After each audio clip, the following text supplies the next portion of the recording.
Hi, good morning, everybody. So it's now 9:01. I think it's a good time to start our program this morning. That's okay with everybody. Hi, Penny. Hi, Professor Manhit. Hi. Hi.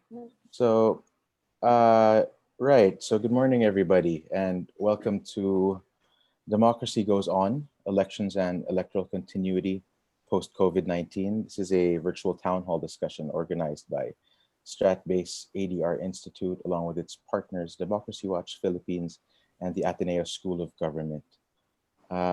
My name is Paco Pangalangan. I'm the Executive Director of Stratbase ADR Institute and the convener of Democracy Watch Philippines.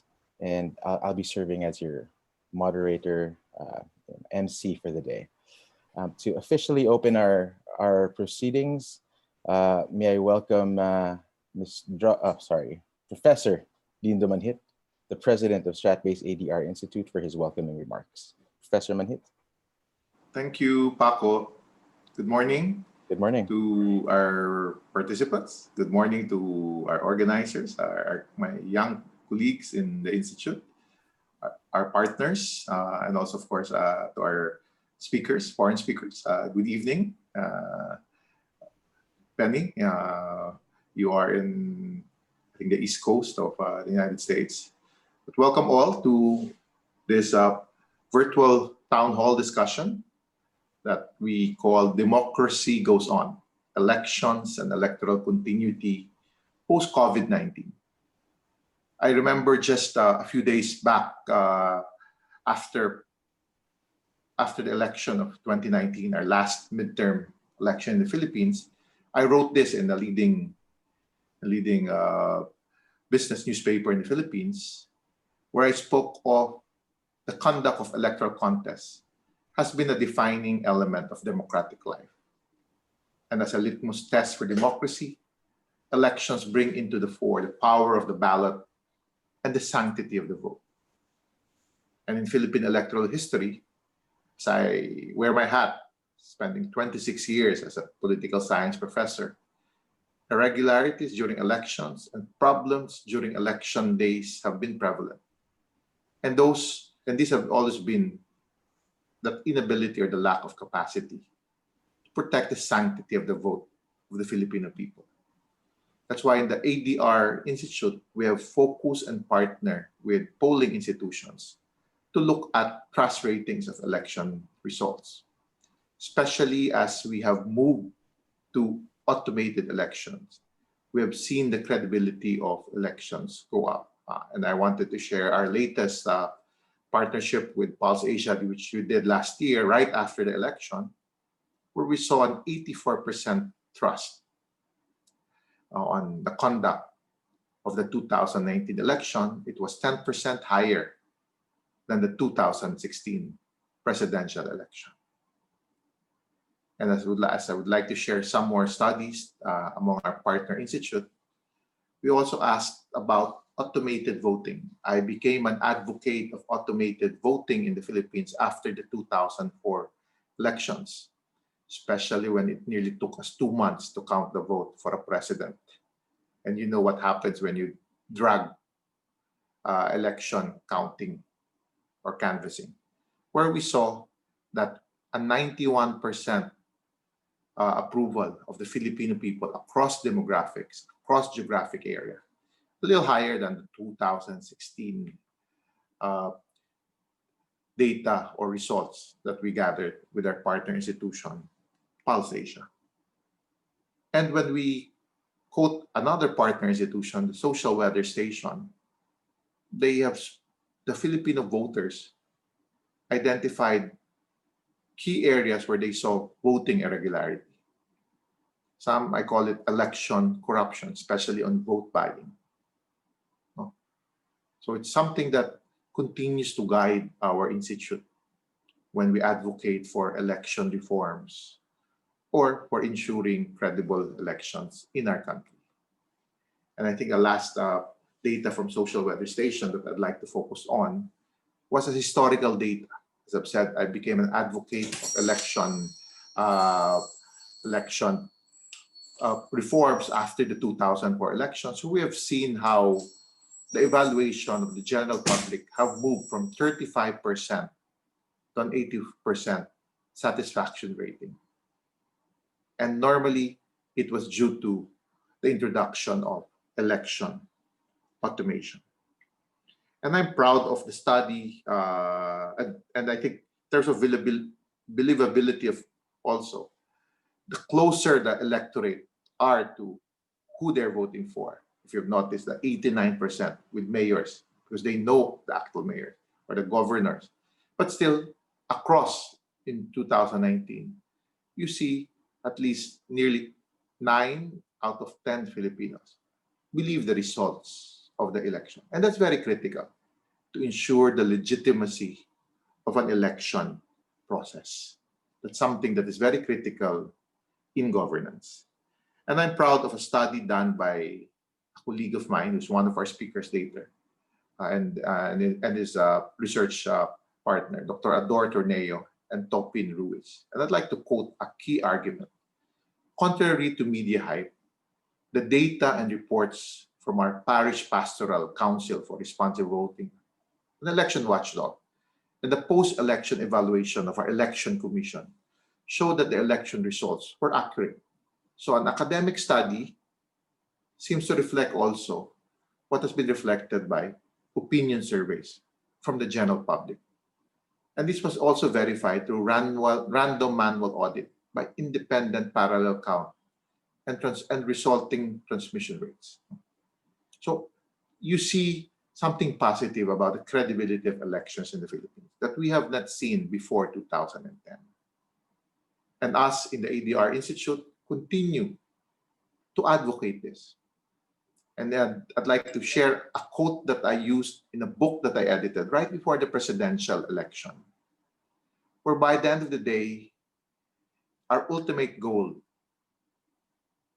every election in the Philippines, as something that we champion in our institute, is to break the inclusiveness of our institutions and the monopoly of power, be it economic and political, by dominant socio-economic class and political elites that have long hijacked the Philippine state since its independence in the 1940s.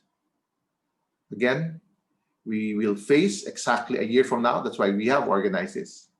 We're looking forward to the discussion of Ms. Penny. But more than that, we also know a year from now, we will have candidates for our presidential elections filing their candidacy or certificate of candidacy by October 2021. So again, thank you to everyone, to our speakers and to our participants. We continue to encourage people to learn from each other and hoping that we will learn and grow in thoughts in our advocacy for a more legitimate electoral process, not only in the Philippines, but globally. Again, thank you, Paco, and thank you to our speakers for participating in today's or this morning's virtual town hall discussion.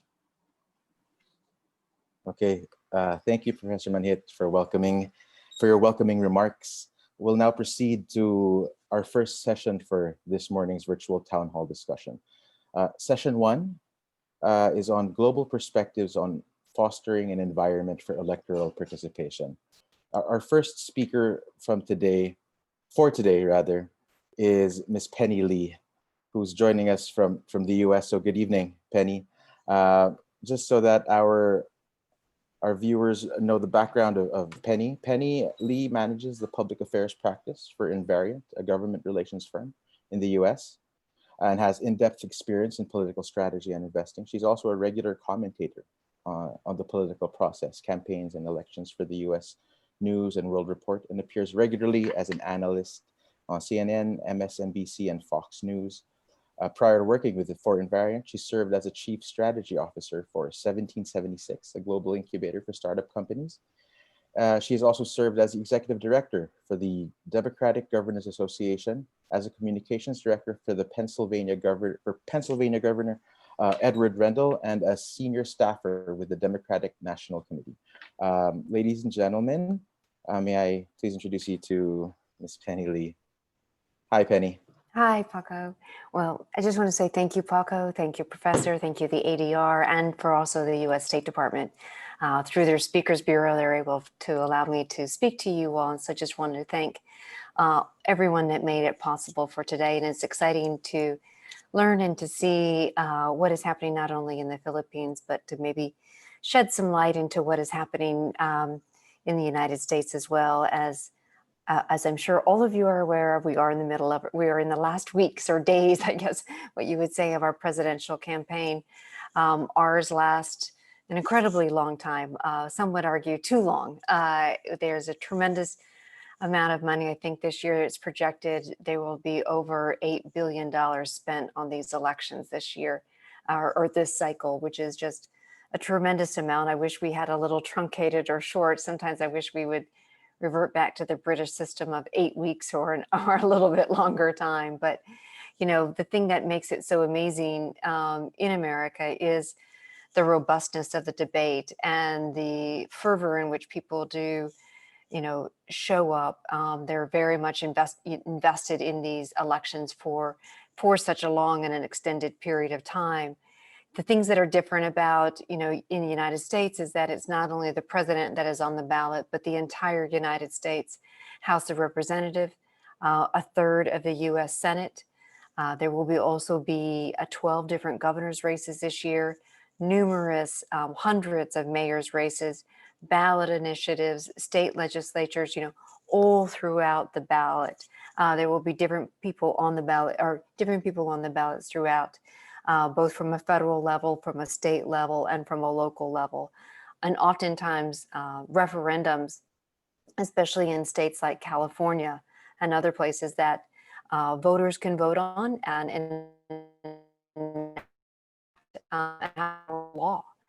We've seen on the ballot initiatives things such as you know, restrictions on abortion, legalizing marijuana, gay marriage, other things that the states, citizens within these states vote on, pass or defeat, and oftentimes then they go on and go on to become either considered at the federal level or mandated at the federal level, for that matter.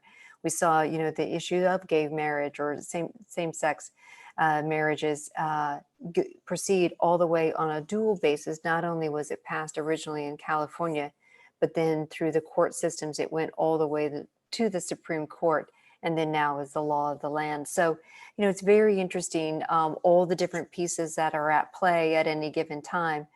The other thing that a lot of people always question the sanity or just what our system is, and that's the Electoral College, which is unique and different. It takes 270 what they call Electoral College votes to actually win the president. It is not about who wins the most votes. If it was about who wins the most vote, we would have President Al Gore, President Hillary Clinton would be if that was the case. But it's done throughout. There is a system. It actually mirrors the representation in the Congress. So there's 435 seats. And then there's another 100 based off of the Senate, and then there's also 3 more with the District of Columbia. So each one has their own uniqueness, but a lot of that is because if we didn't have it, and in defense of the system, if we didn't have it, places like in the middle of our country, Iowa, Ohio, Nebraska, or Wyoming, or other places, they probably wouldn't ever. They most likely wouldn't participate, or they wouldn't have a presidential candidate come and try to seek their vote, because all they would focus on is, you know, Miami and Florida, LA and San Francisco and California, New York City and New York, just the really big populated states, and to try to drive up, which, as we all know, is not representative of who America is. It's a very diverse country. It's a very, by race, by gender, by ethnicity, by immigrant, by status, and other things. And so, you know, having this Electoral College ensures that really everyone does have a vote. You know, it was interesting to hear your presentation prior to coming on and the distrust on voting. You know, this is going to be a very interesting year for us, in the sense that because of COVID and the restrictions of COVID and the restrictions of voting in person, you know, there is a lot of people show up just the day of election. through the years, we've had more what they call early voting, and people can go to their polling place still in person 2 weeks ahead of time, or even their grocery stores if they, and other places to be able to cast their ballot. This year, because of COVID restrictions, we've had an unprecedented amount of what they call early vote by mail, which we've never seen before. We are already over 50 million people in the country have voted. That is more than with 10 days or with, 9 days left or 8 days left to go. More than all people voted absentee last time in 2016. So we are way ahead of records and seeing a real participation.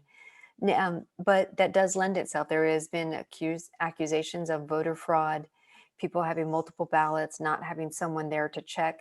Because usually when you go into a polling place, first of all, you have to register to vote.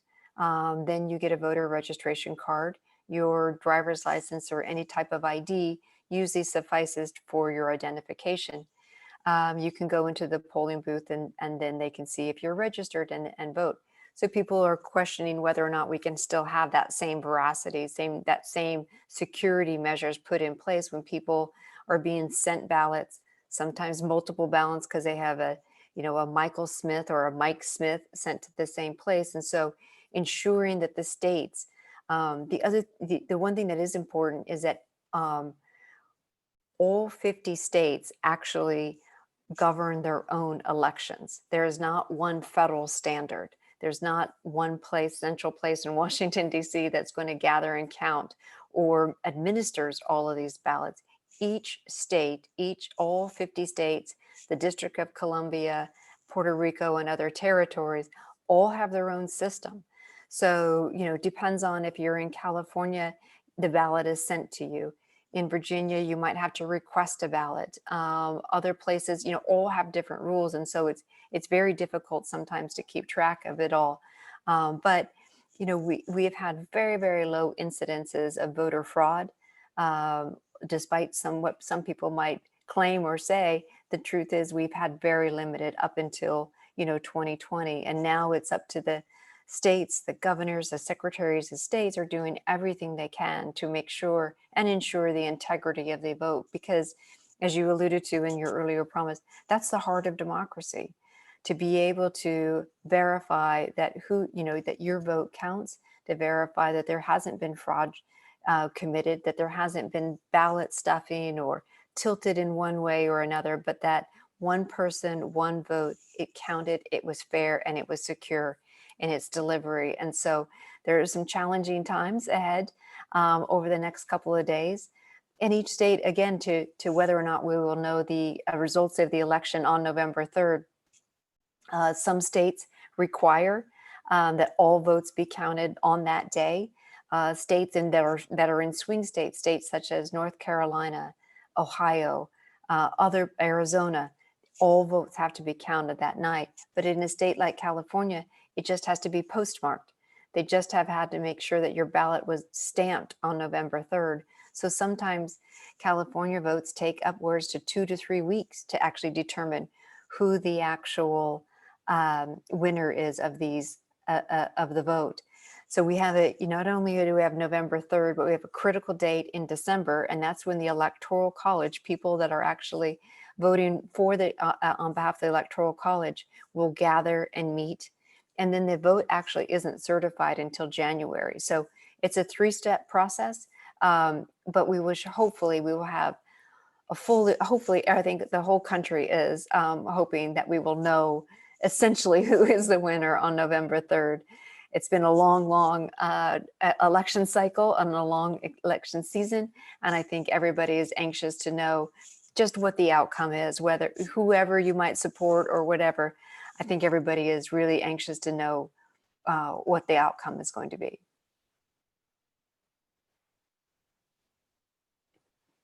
Yeah, I mean, thanks, Penny. I mean, even here in the Philippines. I'm sorry, were you done? I didn't want to. No, I'm done. Yeah. All right. No, I was just gonna say that, there's anxiety on our end as well, because, in the Philippines, even though we have our own election in a couple of years, we follow the U.S. elections on TV, on CNN, and all of that. So yeah. Thank you for that insight. I will get to some questions for you Okay. in a bit. So at this point, I'd actually like to invite our participants to use the Q&A feature of Zoom. So if you have any questions for Penny, that I can ask them in a bit. But before that, and to give some time to our participants to send in those questions, we have another speaker for this session on global perspectives. And our next speaker, who's going to talk about online voting and e-governance in the Estonian context, is Professor Robert Krimmer, the head of DigiGov Lab and TalTech, and is a professor at TalTech, or Tallinn University of Technology in Estonia. And he focuses on things like e-governance, like I mentioned, internet voting, and all of these, this cross-section of technology and democracy. He is unable to join us live today, unfortunately, because of the time difference. But he did send in a video, which we will play for you right now.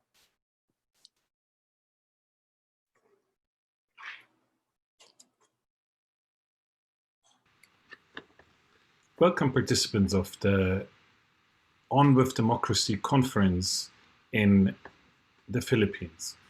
My name is Robert Krimmer. I'm professor of e-governance at the University of Tartu, which is one of the oldest universities in Europe, and the oldest in Estonia, a small country in the north of Europe. You probably haven't heard a lot about Estonia so far. Maybe if you have heard about Estonia, it's about its digital transformation. That's something I will also talk to you about today.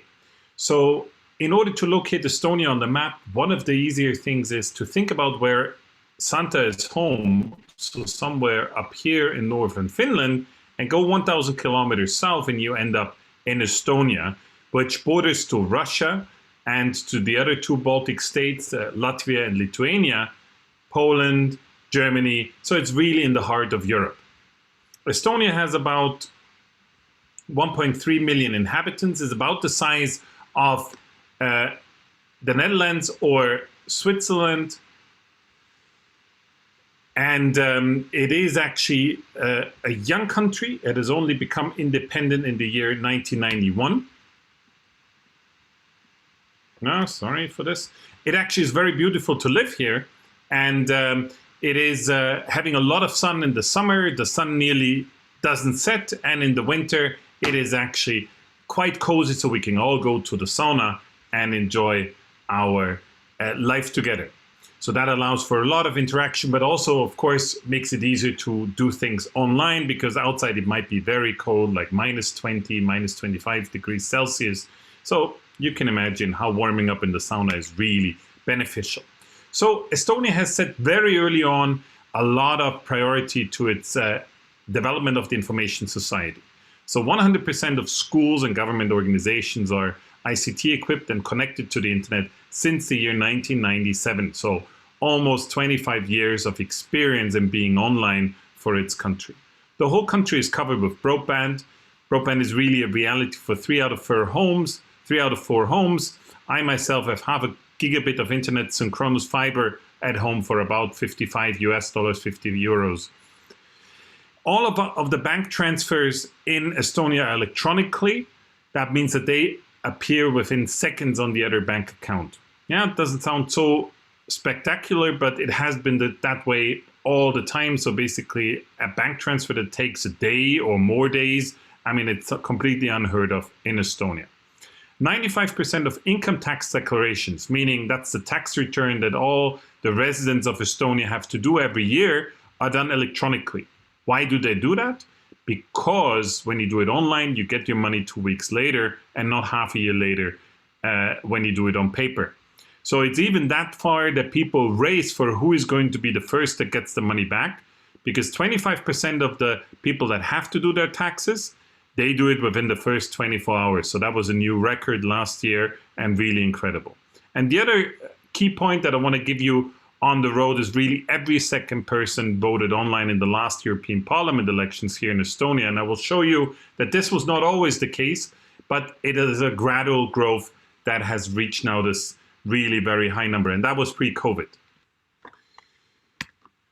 So you could almost say that Estonia is a country where even the animals are online. Okay, that's a bit exaggerated, but still, it could almost be the case that every person is really online all the time here in the country.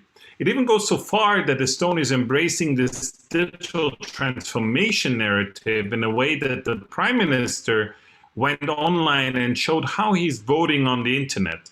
He didn't show exactly how he voted, but he showed how it works. You can actually go and check the video out yourself. Just go to YouTube and look for Estonian Prime Minister votes using the internet. And there you see how it actually worked. So I can really recommend this 1-minute video. It's very informative. So Estonia is actually the only country in the world, as you can see from this world map put together by eVoting CC, that is voting online in any election without any restrictions. So it's really the only country, and you can see the other countries that do internet voting, but only in limited ways in this bright green on the map. So how did Estonia get there? So the beginning actually was that in the year 1999, Bill Clinton, the then president of the United States, made a directive to his administration to say, like, let's explore internet voting. But then you might remember in Florida in November 2000, the elections went completely haywire, and the US realized maybe it's not the time to do internet voting right now. And it focused then on introducing more electronic voting machines and scanners. And currently at the moment, really scanners are up and coming, but I guess you heard that in the other presentation already before me. So then they started, when the US cannot do it, we can, right? So it was kind of like, we are the small country, we can show the world that we can do those things. So they started with legal debates, they had a constitutional review, they had a test pilot where they wanted to see where should we put the Statue of Liberty up. They didn't put the Statue of Liberty up, but basically they were just discussing. And they actually had, in October of 2005, the first e-enabled elections. And that was also the first time I came to Estonia. They then actually had years, and I will show you exactly how it developed. They had years of continued success. And then in 2011, they got a review from the OSCE ODIHR, which is the leading institution when it comes to election monitoring. And that was also the time when I came in official capacity to Estonia to review actually how is internet voting done and how could you further improve it. And they actually recommended to introduce verifiability. That means a possibility to check how was your vote recorded by the servers, and did actually nobody intervene in the middle. So they actually could use a break between elections to develop the system further. So how did internet voting develop in Estonia? They actually started out with about 2% of the voters voting online. And I was then actually quite disappointed when I arrived in the country and I saw that, and I thought, like, why are only so few people voting? But then I actually learned, you need to have this ID card, and I will show you in a minute how the voting process works. And you need to learn how to use it. You need to buy a card reader, you need to put it in there, you need to know the PIN codes, and actually it's quite an effort. And when I learned that 2/3 of those first-time voters were actually first-time users of their ID card, I was actually convinced, that has a growth potential. If people actually learn a technology just for being able to vote online, that might have a potential. They actually did then a second step that they actually required whenever you want to transfer larger sums of money, at the time about $450 US, then you also need to use that smart card. And that led to this continued adoption or acceptance. So back 2 years later, they had already more than 5% of the voters voting online. In 2009, another 2 years later, already 15%. And then basically 10 years later, it came to a bit of a halt at about 1/3 of the votes cast online. And we already thought, the growth time is over. But then came really the 2019 elections when it jumped to 43% and even 47% in the parliamentary elections in May of last year. So now just imagine, how would it be if COVID and election would happen right now? We don't have an election scheduled this year in Estonia, but next year there will be one again, and let's hope that COVID is over by then. Otherwise, we're probably going to see something beyond the 60%, so more than every second voter will vote online. And that's really going to be the crazy development here. So you really see people have warmed up to the method. They didn't like it immediately, but by now it's really almost the standard way of voting online. How does it work? You go to the website of the Electoral Committee, you download the software. It then asks you for the 4-digit PIN, which is basically revealing your identity. Based on that, they can actually show you the ballot sheet. This is a test ballot where you were voting actually for your favorite menu. And then it shows you what you have chosen. You can actually confirm, and then you give your 5-digit PIN from your card, which is basically the digital signature. So you have 2 different PINs to do 2 different functions with your smart card, and you can actually, with that, act a legally binding way of voting. And actually, there is one problem with electronic voting, the same as you have with postal voting. Somebody could stand behind you and put a gun to your head and actually influence you, and thereby actually violating your secret vote. And the Estonians solved it in a very smart way. They just allow voters to vote as often as they want. In an electronic system, that's not really a problem, because you can override your vote and only the last vote counts, and that's what they managed. They also did the second step, so if you feel not safe when using the online channel, you can actually go and vote in the polling station. If you vote on paper, it cancels any electronic votes. So this multiple voting is really the best way to counter voter intimidation, vote buying, voter coercion, and that really is a nice solution to the remote voting problem that you have if you would vote by mail, one of those things that play a big role in the US right now. So after that, you actually get a confirmation. Today, there is actually a QR code on this confirmation screen, which you can actually see when you watch the video with the Prime Minister. And that is actually used to scan it with your mobile phone. You can download a special app, and then you can verify if your vote was actually recorded correctly for 30 minutes. So the voting algorithm is actually very similar to postal voting. You encrypt your vote with the public key of the Electoral Committee. You then sign it, and then you submit it to the server or to your electronic ballot box. You might do that multiple times, and then during the counting, actually, the Electoral Committee separates into the identity of the voter and the secret ballot. It then mixes the secret ballots using a hardware security module, and then only starts to compute the results by entering their private key. So that really ensures the secrecy, and the Electoral Committee has the full control over the election. I mentioned before that there is the need for having end-to-end verifiability, and that is actually to verify according to a chain of custody, that you can be sure that every step of the way actually is accounted for.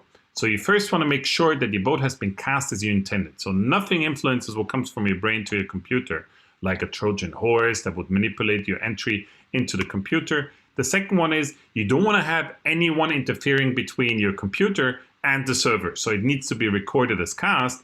And then you want to make sure that nobody actually changed your vote after it has been recorded by the ballot box, and it actually has been counted as recorded. So that is the so-called individual and universal verifiability. And this works actually very well in Estonia. It's actually the current golden standard when it comes to electronic voting, that you actually also have verifiability implemented, that you actually can verify the whole chain of custody to do checks and balances. But we also wanted to know with my research group actually on what are the costs of this electronic voting channel or this internet voting channel. We actually did a case study, a comparative case study where we actually did process modeling as a technique. So we modeled the whole electoral process, and based on that, we actually compared the different ways of voting in Estonia, and we came up with the price or with the cost as follows: that basically electronic voting or internet voting is the cheapest, with about a little bit more than €2. Okay, it doesn't go. Okay, it goes away. And voting in the polling station, which is this channel here, it costs about twice as much. We have refined the numbers over time, but more or less it stays the same, that internet voting really is the cheapest voting channel in the Estonian elections. So let me try to summarize. Internet voting is the most complicated form of electronic democracy, and that certainly requires a lot of attention to detail, a lot of capacity that needs to be built within the Electoral Committee. I mean, you know that from introducing electronic voting machines and ballot scanners in your country. It actually, when it comes to internet voting, it is something that really requires time. The Estonian model has therefore attracted a lot of attention from around the world. So more than 150 delegations from all around the world, from small countries to big countries, have visited Estonia to learn from it and actually see how it can be implemented the best way. So there is a responsibility for the Estonians to continuously improve their elections, their internet voting channel, and having the right infrastructure and trust in place. As I showed you with the adoption of internet voting, it took a step-by-step approach. It didn't happen overnight. It was actually hard work to have the political and administrative system in place, to have the legal culture and the governance traditions, and that needs time. So the context needs to be right to introduce electronic voting. I'm very sorry that I cannot be with you today to discuss it in person, but due to the time difference and little babies at home, I couldn't be with you live, but you can send me an email in case you have any questions or you want to have further information. I'll be happy to provide them to you, and I wish you a very fruitful discussion, and I will be interested to learn what you actually had discussed, and I hope to get to discuss with you at a later point in time. Thank you very much. Okay, so that, ladies and gentlemen, was Professor Robert Krimmer talking about the internet voting, system in the Estonian context. Yeah, well, with that, we actually have arrived at our open forum for session 1, which is really just an opportunity to ask Penny Lee some questions, since she's the only speaker we have here in person. So again, thank you, Penny, for joining us. Sure. I know that it must be quite late, well, at least the evening where you are. You're just keeping me from the LA Dodgers game. Just kidding. Oh, sorry. Just kidding. Okay, well, so I have some questions here actually, Sure. but I think I wanted to start with one. So we heard Professor Krimmer talk about online voting, Mhm. and then earlier you talked about mail-in voting. And first of all, I just wanted to ask: Does the U.S. have an internet voting system in any of the states? No, we don't. They have tried it. There's an experiment going on. It started in the 2018 congressional elections, and West Virginia tried it first. And so they were able to, I think, get it to some satisfactory. They're trying to do it at pockets in some other areas. But the United States is behind as far as a digital identification. So we still have a hard form a driver's license and others. And so I think, until we get into a real acceptance of digital identification, we're going to be a step behind. Right. Yeah, because I mean, like Professor Krimmer was saying that, and as we all know, like Estonia, they have this one ID that works with everything. Right. So they have that, but in the Philippines as well, we don't, and it's something that we're looking at. We're calling it the national ID system. So I guess like in the US, it would probably be the first step before Yeah. moving on to these other forms of voting. Or each state could do it because, it's not governed by one, it's not governed on the federal level. So, I mean, each state could, adopt that kind of electronic voting and an electronic ID that would be suitable. But there are challenges on both sides. Democrats don't like an identification. They will say it discriminates against the elderly, the sick, the minority that might not have the access for that identification. They should just be able to go and vote. Republicans say that's not a secure way. So it's a battle. It's not going to be coming anytime soon. I see. Okay. Well, thanks for that insight. Yeah.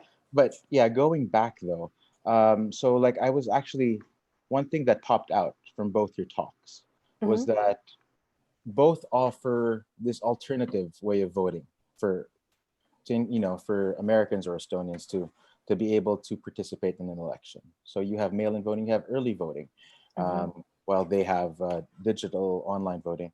And I was wondering if you could tell me more about how those systems, well, I could say came about, but really what I wanted to hear is how they impact participation in the elections.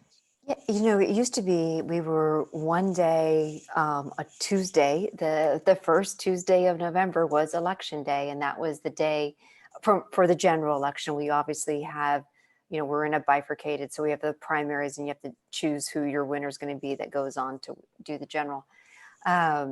So the general is always on that first Tuesday of November, and it was always just kind of a rite of passage to show up. But we haven't always made it easy in the sense that it's a Tuesday, it's a work week. No one's given the day off. No one's, so you're always having to juggle. And sometimes there was limited times to when the polls were open.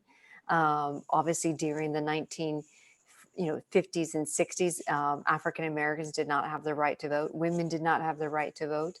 In the beginning. So each decade, each year, each time, there's been change to allow for greater access, for more participation, to allow, for the ease of voting. And so one way around the ease of voting for in some of these states was to do it early. So you could, instead of having to show up on election day, there was polling places in your grocery store or in a certain designated spot so that you didn't have to like drive to one location. So that was one. Another reform was what they called same-day registration, where you didn't have to be registered prior to election day. You could show up and say, here's my driver's license, here's where I live, I'm verified, this is my district, and you could vote. So, it tends to be the more progressive kind of liberalization, I guess, of these voting laws tend to be with governors that are Democratic governors. And so you've just seen, as they take over these states, these expanded rights for voting have occurred. No, nice. Okay. Well, okay, I actually have another question here that is kind of related because it's about, well, you kind of addressed it because this one's about what kind of issues are you seeing with mail-in voting, and if the U.S. is addressing these issues in any way. I don't know if you wanted to revisit this question. Sure. Yeah, we have to. It's going through and checking. What the Secretary of State will have to do is when they get their mail-in, when they get these ballots, is to verify it is who it is. If it's not a duplicate, it's not it's not Michael Smith, Michael A. Smith, Mike Smith. That's all the same person, and so that's what's going to take a while to get through this volume of, because we're just seeing a tremendous amount of volume come through, and so they do have registration logs. It's the same way they do when you show up. They just are going to have to do it a lot more manually. There is some processes, and some states do have electronic counting votes. They do have the ability to scan. They do have the ability through other technology to be able to count them a lot faster. So each one is unique. Each one is different, but there are measures in place to be able to match the person that's voting with the actual person that's eligible. Right. Okay. I've actually had, unlike a lot of Filipinos, have had the opportunity to actually try to mail in my vote, which for the 2019 elections. And I wondered that if in the U.S. these, first of all, how these to make sure there's no duplication with the ballots, and also if there is there an official ballot that these voters have to get from their local precincts or something, and then mail that in? Is that how it works? Yeah. So it's from your state. The State Board of Elections sends you actually an official ballot, and there's a QR code. There's a scan. There's it's hard to tamper with, and in every state has a different. Like I live in the District of Columbia, Washington D.C. And my mail-in vote had to be in a second envelope, and then you have to sign it and you date it. And so if it is fraudulent, there is a criminal repercussion for the fraudulent aspect of it. I think in another state, it was, you have to put it in Pennsylvania. It's like you put it on an inside one and then you sign that, and then you have to put it in another and sign that. And if you don't have both of them signed, it's tossed out. So it's like, it's all very complicated, probably more so than we need to be, but it's what everyone feels is necessary. Okay. Now I have a question though. Do you think that, would you recommend this system for So let's say the Philippines. Sure. A mail. So, there are states in particular, Washington State and Oregon, that have always been, or at least for the last couple of decades, mail-in only. So they've only voted by mail. They have the highest participation of any state in the union as far as things. Because remember, we are, as much as we love our politics, we're also pretty apathetic voters. So even on a presidential, you're lucky if you get 35% of the American public actually voting. But in states like Oregon and Wisconsin, Oregon and Washington State, it's right around 80 because they make it easy. They send it to you. It's verified. You send it back. It's no stress. You don't have to show up on one particular day in one particular line. And so they have a high participation, which I think a lot of people say that's a better model than picking this arbitrary Tuesday in November that you physically have to go stand in a line for. Right. And I'm guessing that how are what do you call this? The polls after, like the trust and the credibility, like I think Professor Manhit had a few slides earlier about the high trust that, at least here in the Philippines, that we've had in our COMELEC and with our past few elections. How is that in the US? Yeah. Yeah, there's been, I would say, 2016 was a defining year in the sense that we saw technology trying to infiltrate, not necessarily from a defrauding of the vote, but in influencing the vote through social media, through bots, and through just a constant churn of misinformation, or as the president likes to say, a lot of fake news that is out there. And so you really saw that the power of the internet and the power of technology to be able to hack into your own persuaded information that you're receiving. And it wasn't so much that there was fraud at the ballot. The ballots were protected, they were safe. And so sometimes I think people conflate the two and thinking that, oh, there's all this misinformation, there's corruption around the vote, or there's outside foreign influence, when in fact it's in the information that about the candidate versus the actual voting of the ballot. I see. Okay. You mentioned, since you did mention, electoral interference and these sort of these issues, I do have a question here related to that. And it's more about, like in 2016, is electoral interference an issue this coming election, especially, from foreign countries? From what I don't sit in the Situation Room, but it is something of concern. I mean, it's just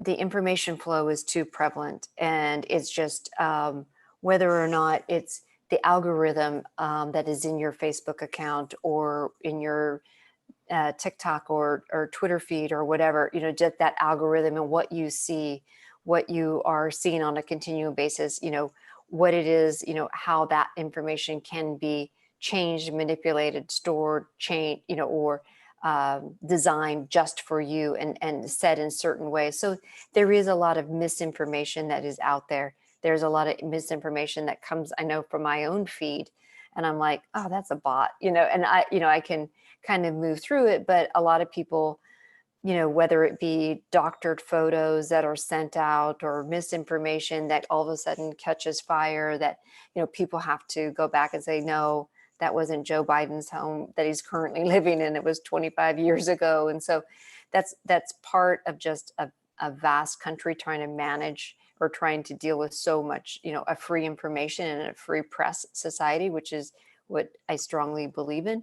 But an open internet does allow for that. And so it does require campaigns, the president and others, to really ensure that their audience is hearing directly from them, that can, speak to them as to what is truth and what is not, and to be able to shut down that is fake and false, and promote what is true. Right. I wanted to mention, though, that given what you're saying about disinformation and all of these sort of things, that, here in the Philippines, we face the same issues. But because of COVID-19, we've seen that a lot of solutions can come out of partnership between the government and the private sector, especially these information distributors that you've mentioned, like social media. And I was wondering if there's this sort of partnership happening as well in the U.S. In terms of setting up safeguards. Yeah, sure. It's been a real contentious issue with what we call the FANGs, the Facebook, Amazon, Netflix, and Google and Apple. Sorry, it's Facebook, Amazon, Apple, Netflix, Google, FANG, the 5 major tech companies. When they were first starting, they were the darlings of everybody. This great, wonderful thing that we can communicate, we can share photos, we can pull groups of friends together. We can, this amazing amount of information that's flowing into us, and it was seen very, very positively. Now you're seeing the full forward motion. Can it be used divisively? Can it be used for nefarious reasons? Can these information hubs, can these actually publishing companies, essentially what they are, can it be used, or can that information without proper governance be used manipulatively? And so it's been a real hot debate, and you're seeing the CEOs of Twitter and Apple and Facebook and others being hauled before Congress to answer these questions. Are your algorithms biased? Are they only showing a certain, are they putting in a feed that has a biasness either from a more progressive standpoint or a more conservative? Are you not allowing average Americans to see more conservative content because you want them to see more progressive content? So it's this constant, fight with content management. And Facebook and Twitter and others are saying, look, we're just a platform, have always said, we're just a platform. We're just the means. Whatever people want to put onto it, that's for the public writ large to determine whether or not it's fake or safe, or whether or not it's fake real. And the Congress is finally saying, no, you have a responsibility too. So for the first time, you're seeing tweets being labeled as false, as insensitive, as too violent, or having some kind of, a moniker on them. You're seeing, tweets by the President of the United States being pulled down, or, from other candidates for the very first time. They're now having to manage content and make a judgment on whether or not the speech, the ad, or whatever is being put onto their platform is legitimate, is real, is not manipulated. And so that's a very tough call. It's very different than a place they've ever been into. They've just been the highway, to allow everybody to ride on. And now they're being asked to be the traffic cop. Right. So, yeah, I mean, we are also watching, I think, here in the Philippines, how social media, how the landscape, and how these safeguards are being put up in the U.S. election, since, this time around, it's our elections that are coming after the U.S. So, yeah, that's something to watch out for us here in the Philippines. But sure, go ahead. Did you want to No, I was just going to say, yeah, it is a global challenge. And, is Mark Zuckerberg the arbiter of truth? I think that's an open question. Can they change algorithms? Can they change, what is in people's feeds and how they present the information? Yes, but I think it's definitely a very difficult challenge. Yeah, and I'm happy that you guys are going first before us. Yes, we'll be the guinea pigs. Yeah, well, okay. So, Penny, we are actually coming to the end of our open forum. I just wanted to ask, what the question that everybody's wondering, like, who do you think is Who's gonna win? No, I'm just kidding. No, if you have, we have a couple of minutes, one or 2 minutes. And if you have any last thoughts that you wanted to share with the audience, especially here in the Philippines, I'd give these last 2 minutes to you to do that. Yeah, well, I would just say, as I said earlier, we have been Americans a little bit apathetic as to when we show up, and haven't always have taken our vote for luxury. And the one thing that I think is very heartening It's been COVID. We've had racial injustice issues, really come to the forefront. And the solution over and over again repeated that I've never seen in the volume in which I have seen, and that is vote. If you want to make a difference, you have to show up to vote. You have to show up to vote for who you believe in, to vote on the referendums, to vote on whatever. But the solution has been a very powerful one, which we've never seen, I don't think, to this level. And that is, if you want to make change, vote.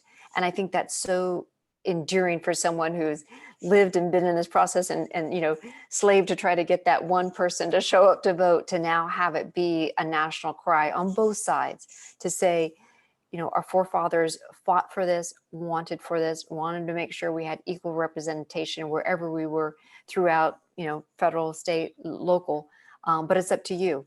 And so the average, you've seen it on, athletes' shirts, on the back of their jerseys, on their caps, and, athletes and celebrities and everybody saying, if you want to make a difference, vote. And so I'm hopeful, and I'll be watching when you guys go through your next challenge with your elections, but there's no better solution than voting.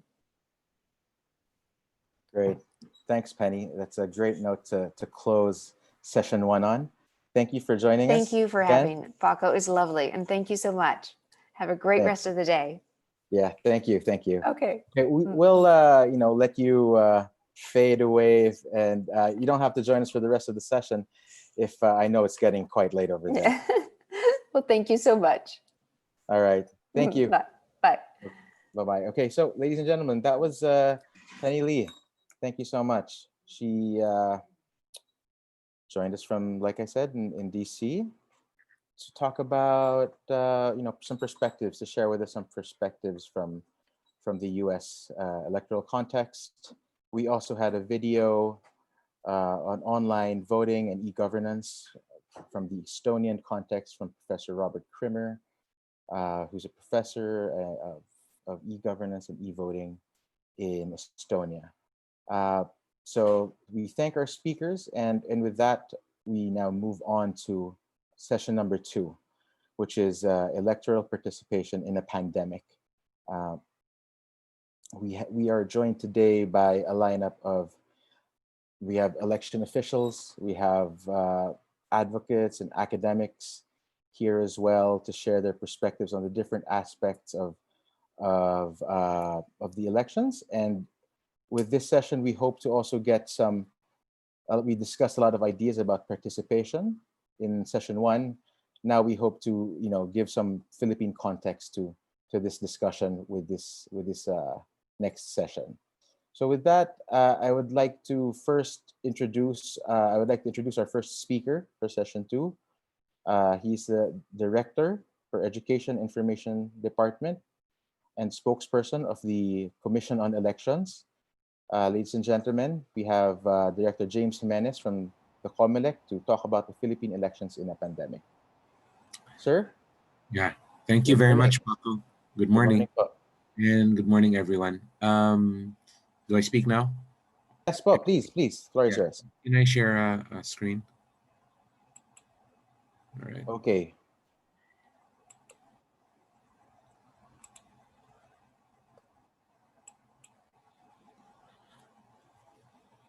Sorry.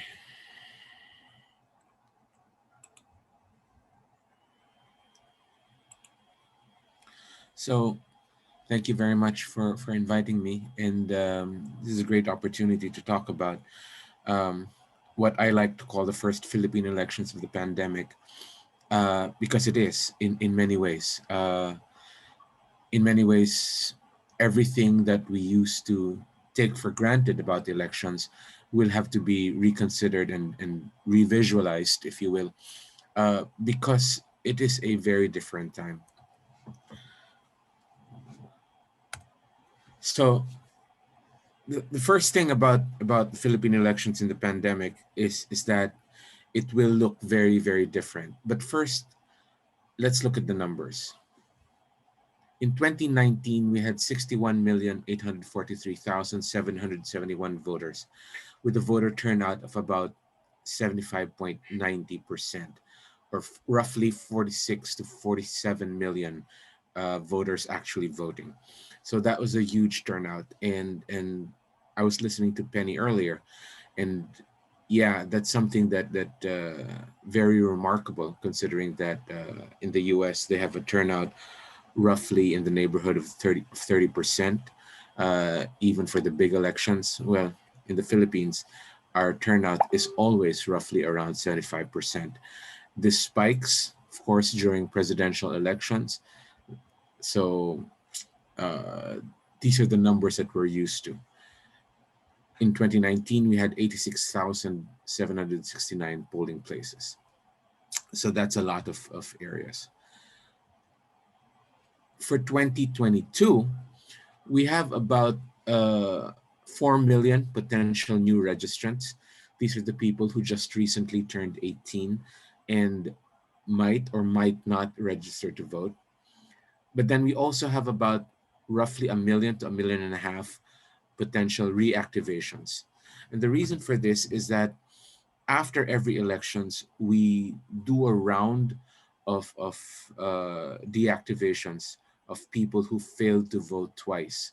So from 61 million in 2019, we went down to about, we deactivated about 3 million registered voters for failing to vote twice.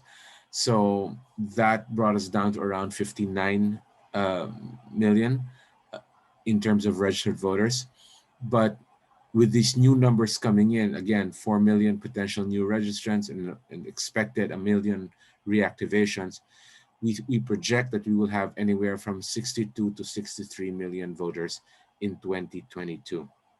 So that's still a whole lot of people. However, this estimate is right now conservative.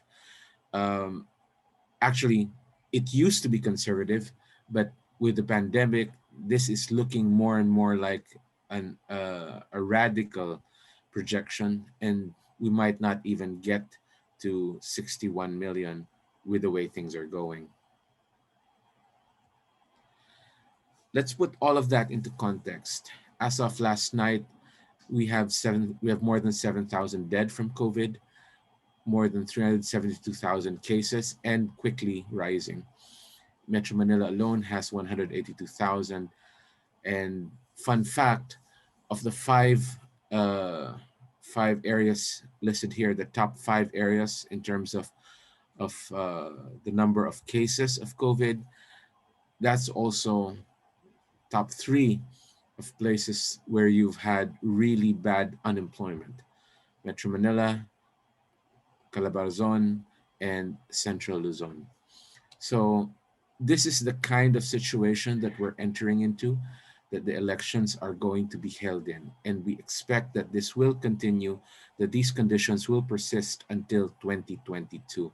So there's not going to be an easy fix. There's not going to be, we think, any major shift in the way things are from how they are now.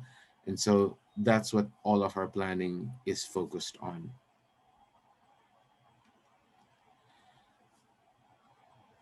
And just as added context, even if you survive COVID, it's still very difficult. The cost of COVID in the Philippines, you'd probably, if you really had to get hospitalized, if you're one of those really bad cases of COVID, then you could be in swimming in 1 to 2 million pesos in bills. And just as a matter of context, PhilHealth coverage tops out at 700,000 pesos for the most part. At least that's our experience. And recently, this happened. So it's a very perilous time for everyone, and it's in this context that we're going to have to hold elections, because make no mistake about it, COMELEC is not backing down from the need to hold elections as scheduled by the Constitution. So let me now take you through 6 areas where we're particularly concerned about COVID and its impact on the elections. The first, of course, is election preparation. Recently, Senator Amy Marcos announced that it's unlikely to have a hybrid election system by 2022. This is because priorities have changed, and Congress is now still wrestling with the budget, and they're expecting to do that until December. So Senator Amy Marcos, the prime proponent of hybrid election systems in Congress, um, has said that it is unlikely to have that hybrid election system in place by January, which makes it practically impossible for the COMELEC to roll out any such system, even if it comes later than that. So, which means that we are actually going to use the automated election system. And if we're going to do that, then this is what we're looking at. This is the warehouse in Santa Rosa. This is where we commission the machines.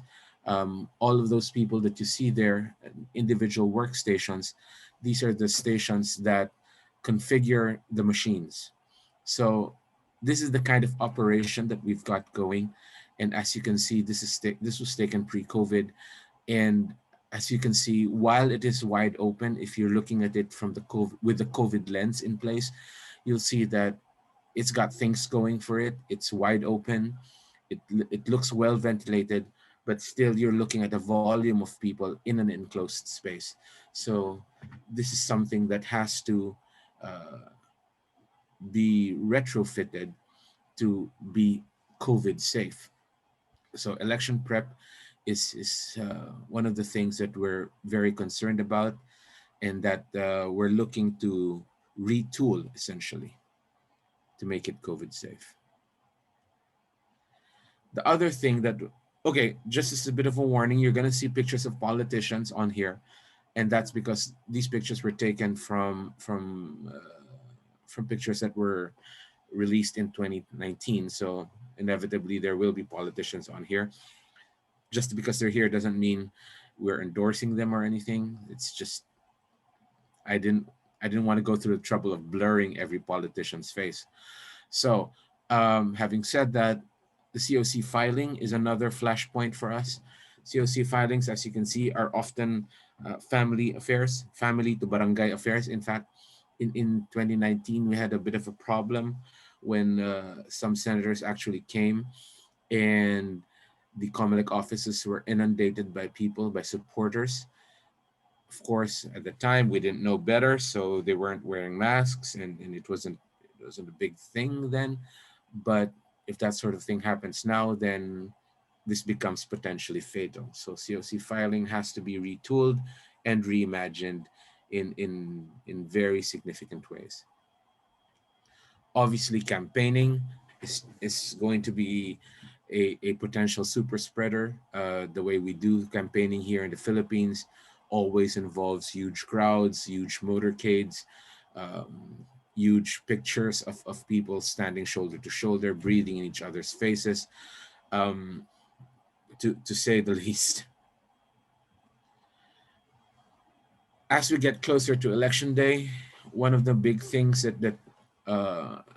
that's actually going to have to be re-envisioned is how we manage crowds at the polling places. It's not just inside the polling places, although that's also an issue, but it's more really the waiting outside the polling places, the queuing that happens. A lot of people, they come to the voting centers and they loiter, they wait around, they claim to be watching the elections and so on and so forth. All of this behavior will have to be drastically altered when it comes to elections in 2022. The polling places themselves will have to be redesigned. As you probably well know, elections take place in elementary schools nationwide or in other similar facilities, but as a rule almost, they're always happening in small and enclosed places. Exceptions, of course, places that conduct elections in gymnasiums, but those are few and far between. And by far the most common experience is that voting precincts are located in very small rooms. A lot of a lot of space is given around the voting machine, or the counting machine. So what happens is that people tend to be crowded in one side of the room, while the other side of the room is left pretty open. Basically, that's where you find the boards of election inspectors and the VCM standing by its lonesome. In any case, there are a lot of COVID vulnerabilities here, apart from standing close to each other. The fact that it's a little difficult to be filling out ballots with small egg shapes, um, wearing a mask or a face shield. I know personally it's a challenge for me to see anything with my glasses on and a mask on and a face shield on, and I have to. So I'm likely going to, as a voter, I'm likely going to have to take these things off. Um, it's also likely to be very hot in these polling places, since they are not air conditioned. And while you would normally think that not air conditioned is probably a good thing, the thing is it's also not well ventilated. So it's hot, and the air tends to stagnate inside these polling precincts, which makes it actually a very hospitable place for COVID transmission. Also, people are going to be touching things. The machine, maybe not so much, but that can't be ruled out. So there's a need to disinfect surfaces as well. So polling places are one of the biggest flashpoints in terms of making the elections COVID safe. Canvas and proclamation sites all over the nation are similar. Um, they're going to have lots and lots of people watching, crowding around computer terminals, standing in close proximity to each other for long periods of time. Recently, the CDC has revised its guidelines, saying that uh, it doesn't take 15 minutes to pass COVID around. I think it's now uh, ordinary conversation for at least a minute, and you're already likely to get COVID. So that thing has to be taken into consideration when we consider how crowded canvass and proclamation ceremonies are. So those are the six areas that we're looking at very closely now. There is a committee inside COMELEC. It's headed by Commissioner Antonio Co. And it's looking at all of these processes and more to determine how we can re-engineer or redesign these processes to make them more COVID safe. But apart from just redesigning processes, the roadmap to 2022 will require new regulations to be put in place. This is particularly true in terms of campaigning and even for pre-campaign events, such as nomination conventions of different political parties. New regulations will have to be put in place. And while we are working on these new regulations, one of the things that we think will help tremendously is if political parties were to take the initiative to come out with their own COVID safe procedures that they would adhere to as a matter of principle. The problem you see with having a set of rules imposed on anyone by a what is essentially a third party body, even the COMELEC, would be that it's something that people will always complain about. It's something that people will disagree with.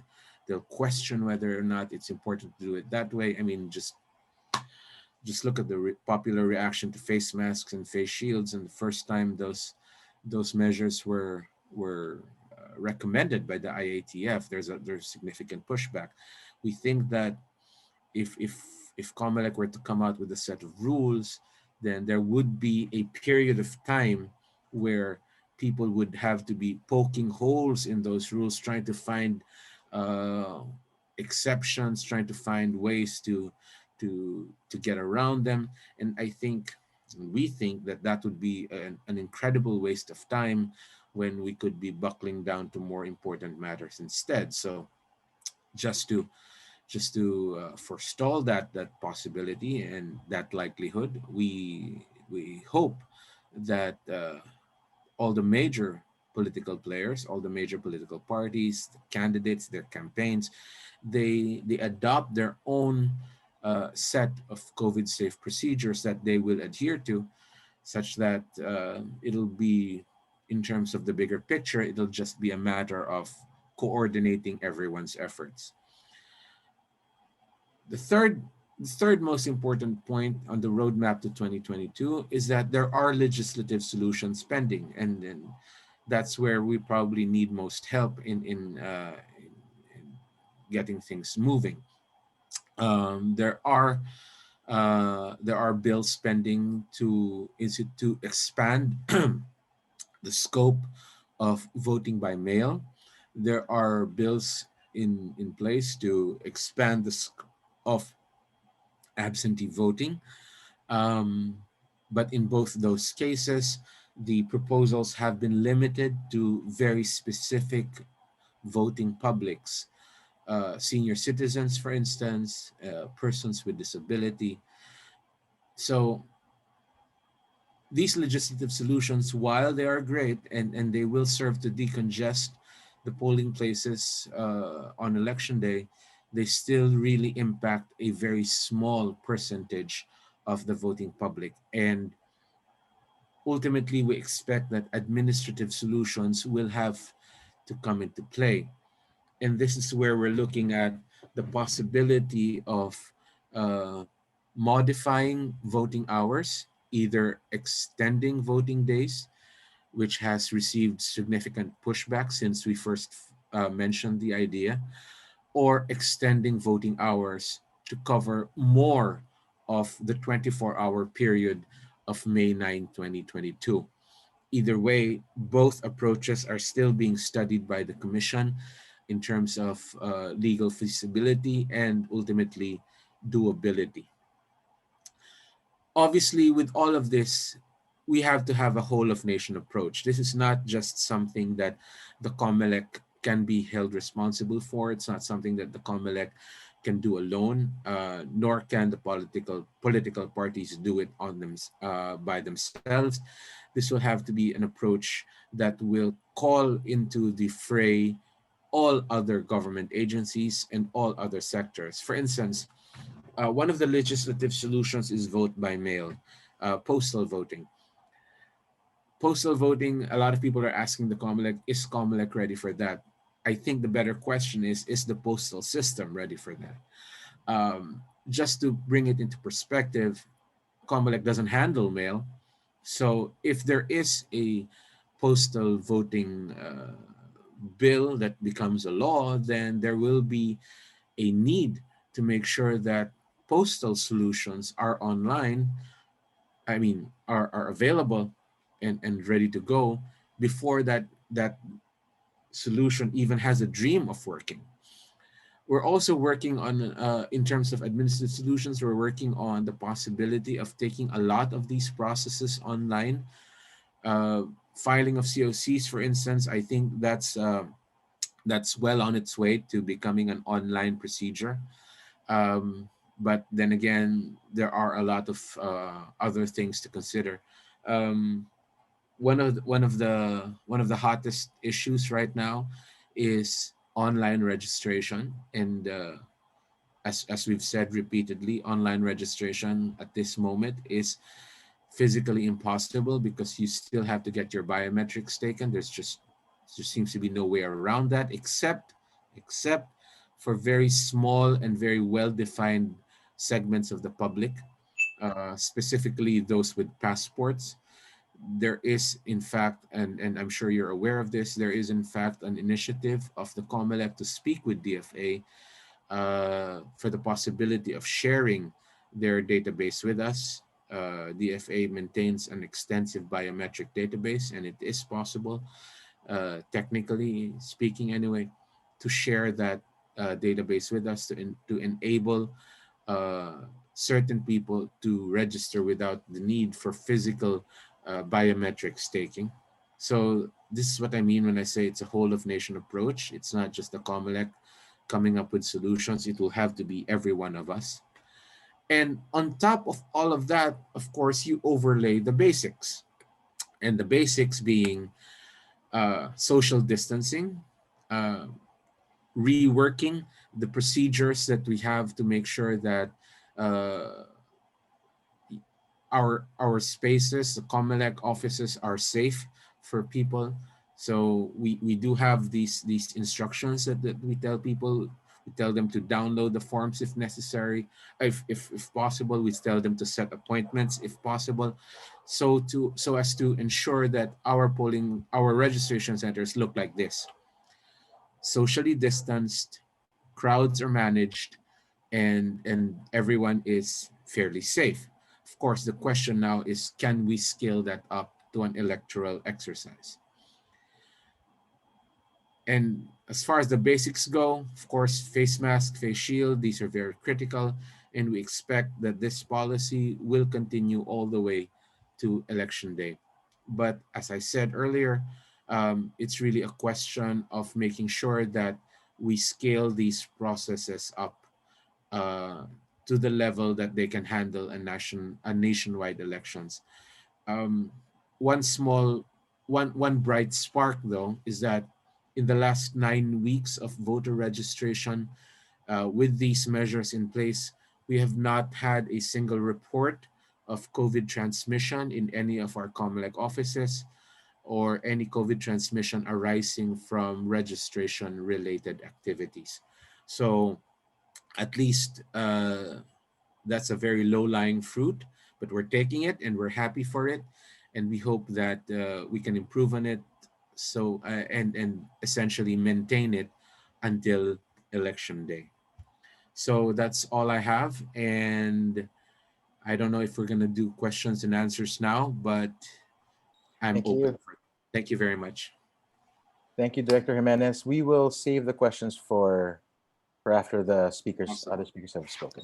Thank you. Okay. So that was Director Jimenez from the COMELEC. Let me now just open the program that I have on my computer so that I may introduce our next speaker. Right. So again, thank you, Director Jimenez. Next up, we have Dr. Ador Torneo, who's with the De La Salle Institute of Governance. Dr. Torneo, Dr. Torneo will be joining us today to discuss several things, including a special study that he wrote for Stratbase ADR Institute entitled 2019 Midterm Elections in Review and Assessment of the Credibility of the 2019 Midterm Elections. Dr. Ador, welcome. Hi. Good morning. Good morning. Good morning, Attorney Paco. No, thank you very much. That was had very excellent presentations from all of our panelists and very timely and relevant. No, especially I am heartened to see that the several measures that the COMELEC is considering at this time. No, in order to ensure that we can have good elections despite the challenges of the pandemic. So I will share this morning some snippets or some highlights of the study that we did on the 2019 midterm elections. No? So let me just share my screen. Okay.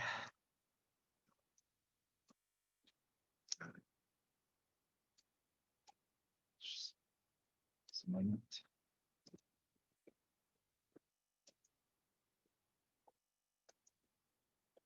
Okay.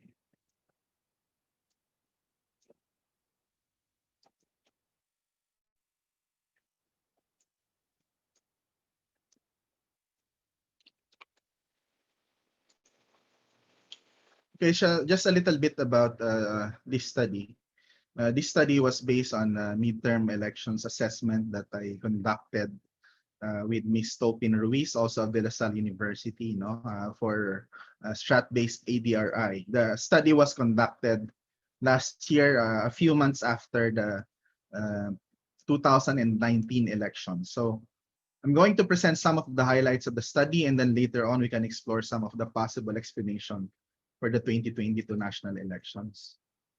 So let me start by saying that, of course, that competitive elections are the hallmark of modern representative democracy and is the instrument to hold the government accountable. It is also the means to ensure that citizens' views and interests are represented in the democratic processes. So the Philippines held its midterm elections last legislative district representatives and select local government positions. This midterm election utilized an automated election system where paper ballots are used in voting, which is then scanned and recorded by vote counting machines. So in total, we have had a total of 4 national elections using the automated election system, or AES. For this particular study, we did an assessment of the elections to answer the question, how did the automated process of counting votes and transmitting of results affect the credibility of the 2019 elections? Later, we're going to ask some questions. What are the implications for the 2022 elections? So to answer these questions, we utilized 2 frameworks to assess the overall performance of the 2019 Philippine midterm elections. Much has been said, but what we wanted to do is we wanted to have an objective analysis based on specific metrics of performance. So we considered 2 frameworks, in particular Alvarez, Atexon, and Hall's performance-based evaluation metric. That was the first framework, and the indicators are flashed on the screen. The 8 indicators in this framework are integrity. Of course, elections must be free from fraud and anomalies. Number 2, the number of people that were turned away. Number 3 is voter confidence. Number 4, how standards and procedures are followed. Number 5, accessibility of precincts. Number 6 is how issues arising on election day are reported and investigated. 7th is results are transmitted in a timely manner. And number 8 is low rate of invalid or spoiled ballots. We also took into consideration the COMELEC performance scorecard, but we no longer included it here because many of the results also actually overlap with the 8 indicators provided in our framework. So the COMELEC scorecard measures evaluate their performance through 7 indicators: voter turnout, ballot printing, presence of efforts for voter education, accuracy in transmission and canvassing of votes cast, security of the votes during transmission, transparency of the electoral process, and the quality of the election services. So let me show you some of the snippets, some of the data that we were collected. So we start with the item number 1, integrity. No? Elections must be free from fraud and anomalies. So what I flash on the screen are the results of a survey conducted by Pulse Asia in the immediate aftermath of the elections. These are self-reported survey on cheating and election-related violence. So what I want to highlight in this particular report, no, is the overall trend in the different periods of time that the survey was conducted. So we'll see here several periods: June 2013, of course, there's also April 2013, July 2016, and June 2019. And as you can see, no, the general trend in the surveys, this was the periods that the surveys were conducted, shows relatively declining report of cheating over time. So from 2013, 2016 is 10, and 7% only of respondents reported presence of cheating in their place in the 2019 elections. Okay, this is the second portion of the report by Pulse Asia. This pertains to election-related violence. Again, you will see that the 2019 elections shows relatively lower self-reported violence over time. No, 2019 elections, only 4% of respondents actually shared that there was an experience of violence in their place. At the bottom, I also showed the table 8, the midterm election performance. Okay, these are measures of accuracy of the 2019 election. And as you can see, the result of the random manual audit shows a 99.9% no accuracy. I think this is historically the highest over time. when we did this study, the PPCRB parallel count was not yet available. And we also look at the results transmission rate, also historically the highest over time. 99.5% of the results of the elections were transmitted electronically. This table shows the voter turnout over time, okay, over the last several automated elections, from 2010 presidential elections to the 2013 midterm elections, 2016 presidential, and 2019 midterm elections. No? Of course, the total number of registered voters naturally increased over time due to population, but we can also see that the turnouts are relatively high. Okay, so in the 2019 election, approximately 75% of voters turned out to vote. No? Now, this is indicative of high levels of participation even in the 2019 midterm elections. So this one pertains to trust in the election results. This is the result of the survey that was also conducted by Pulse Asia. No? So this would show you the trust in the results of the elections. There are two periods that are shown here. The trust in the results in the 2016 election, and then the trust in the results of the election in the 2019 election. You will see that overall, nationwide, the trust, the big trust in particular, nationwide is 84%. Compared to 74% in 2016. This data would suggest relatively higher degrees of trust. No, there's not much. While some people were not happy with the results of the election, the overall voter confidence in the election results was very high. Okay. This one pertains to transparency, showing some of the procedures that were to be followed in the elections. And over time, you will see that the number of mock elections exercises that were conducted by COMELEC increased, no, from 9 in 2010 to 57 locations in 2019. You'll also see progressively higher periods of time allotted for when the source code review was conducted. Okay. Public ballot printing system and the results posted in the website. Of course, I would like to note that there were also some issues and concerns. Some of the plans that did not go were not implemented. Was not fully successfully implemented. The 2019 concerns the voters registration verification machine. While the original intention of the machine was to verify voters, prevent double registration, flying voters, only around 33% of the procured, almost 28,000 units of the machines were actually used. So many these machines were no longer utilized, and then the manual list of registration was utilized.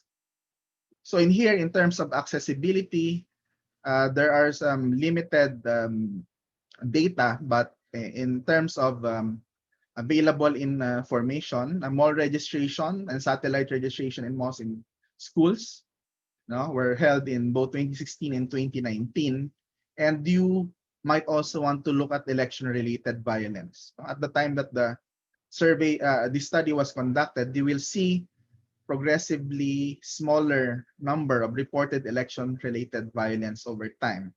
So this also reflects some of the results of the Pulse Asia survey, where the reports of election-related violence by voters, no, matches the number of election-related violence monitored by COMELEC. So of course, this is not to say that there were no issues or problems during the election day. Okay, there were some issues that received a lot of media and public attention. In particular, the failure of around 1.1% of the vote counting machines, relatively higher than 2016 elections. Also, the issue of the corrupted 1,665 SD cards, which had to be replaced, and the 7-hour glitch in the display of the transparency server, no, which took time to resolve. There were also reports, less media attention, but blotting and replacement of consumables, for example, the 1.2 million pens that had to be replaced on election day. Now, showing the results, this is a much better version of the table earlier. You can see that the result of the random manual audit, no, the accuracy is actually very, very high.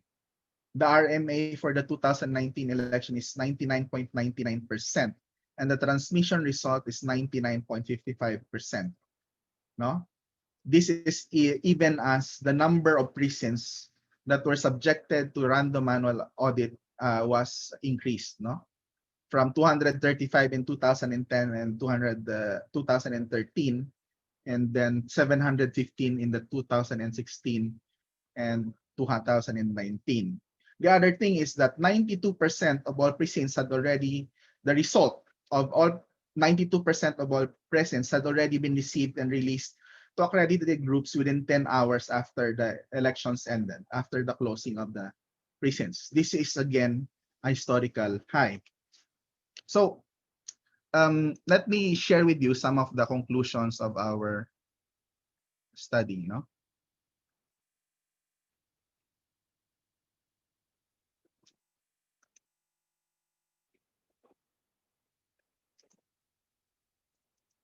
We concluded, based on the available evidence and using both the performance evaluation metric by Alvarez, Atexon, and Hall, as well as the COMELEC's own scorecard, that the 2019 Philippine midterm elections generally performed well in terms of overall integrity, participation, voter confidence, adherence with procedures, accessibility of presence, and addressing issues that arose from election day. The AES generally did well despite some minor glitches. No? Now, the AES allowed the votes to be counted quickly and the results to be transmitted swiftly within 9 days.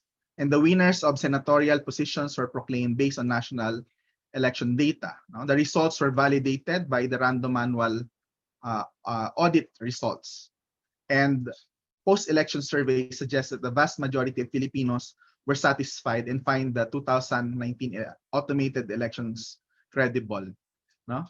We argue that the automated process of counting votes and transmitting results contributed significantly to the credibility and overall satisfaction of voters in the AES, as reflected in the post-election public opinion surveys by both SWS and Pulse Asia.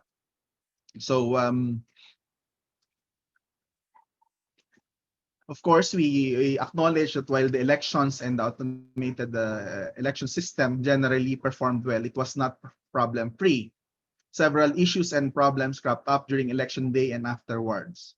While these issues did not cause significant disruptions, these are relatively minor, no? And the COMELEC's contingency measures were able to address them, we expect that they may have cast some little doubt and fueled some skepticism among a few sectors of society.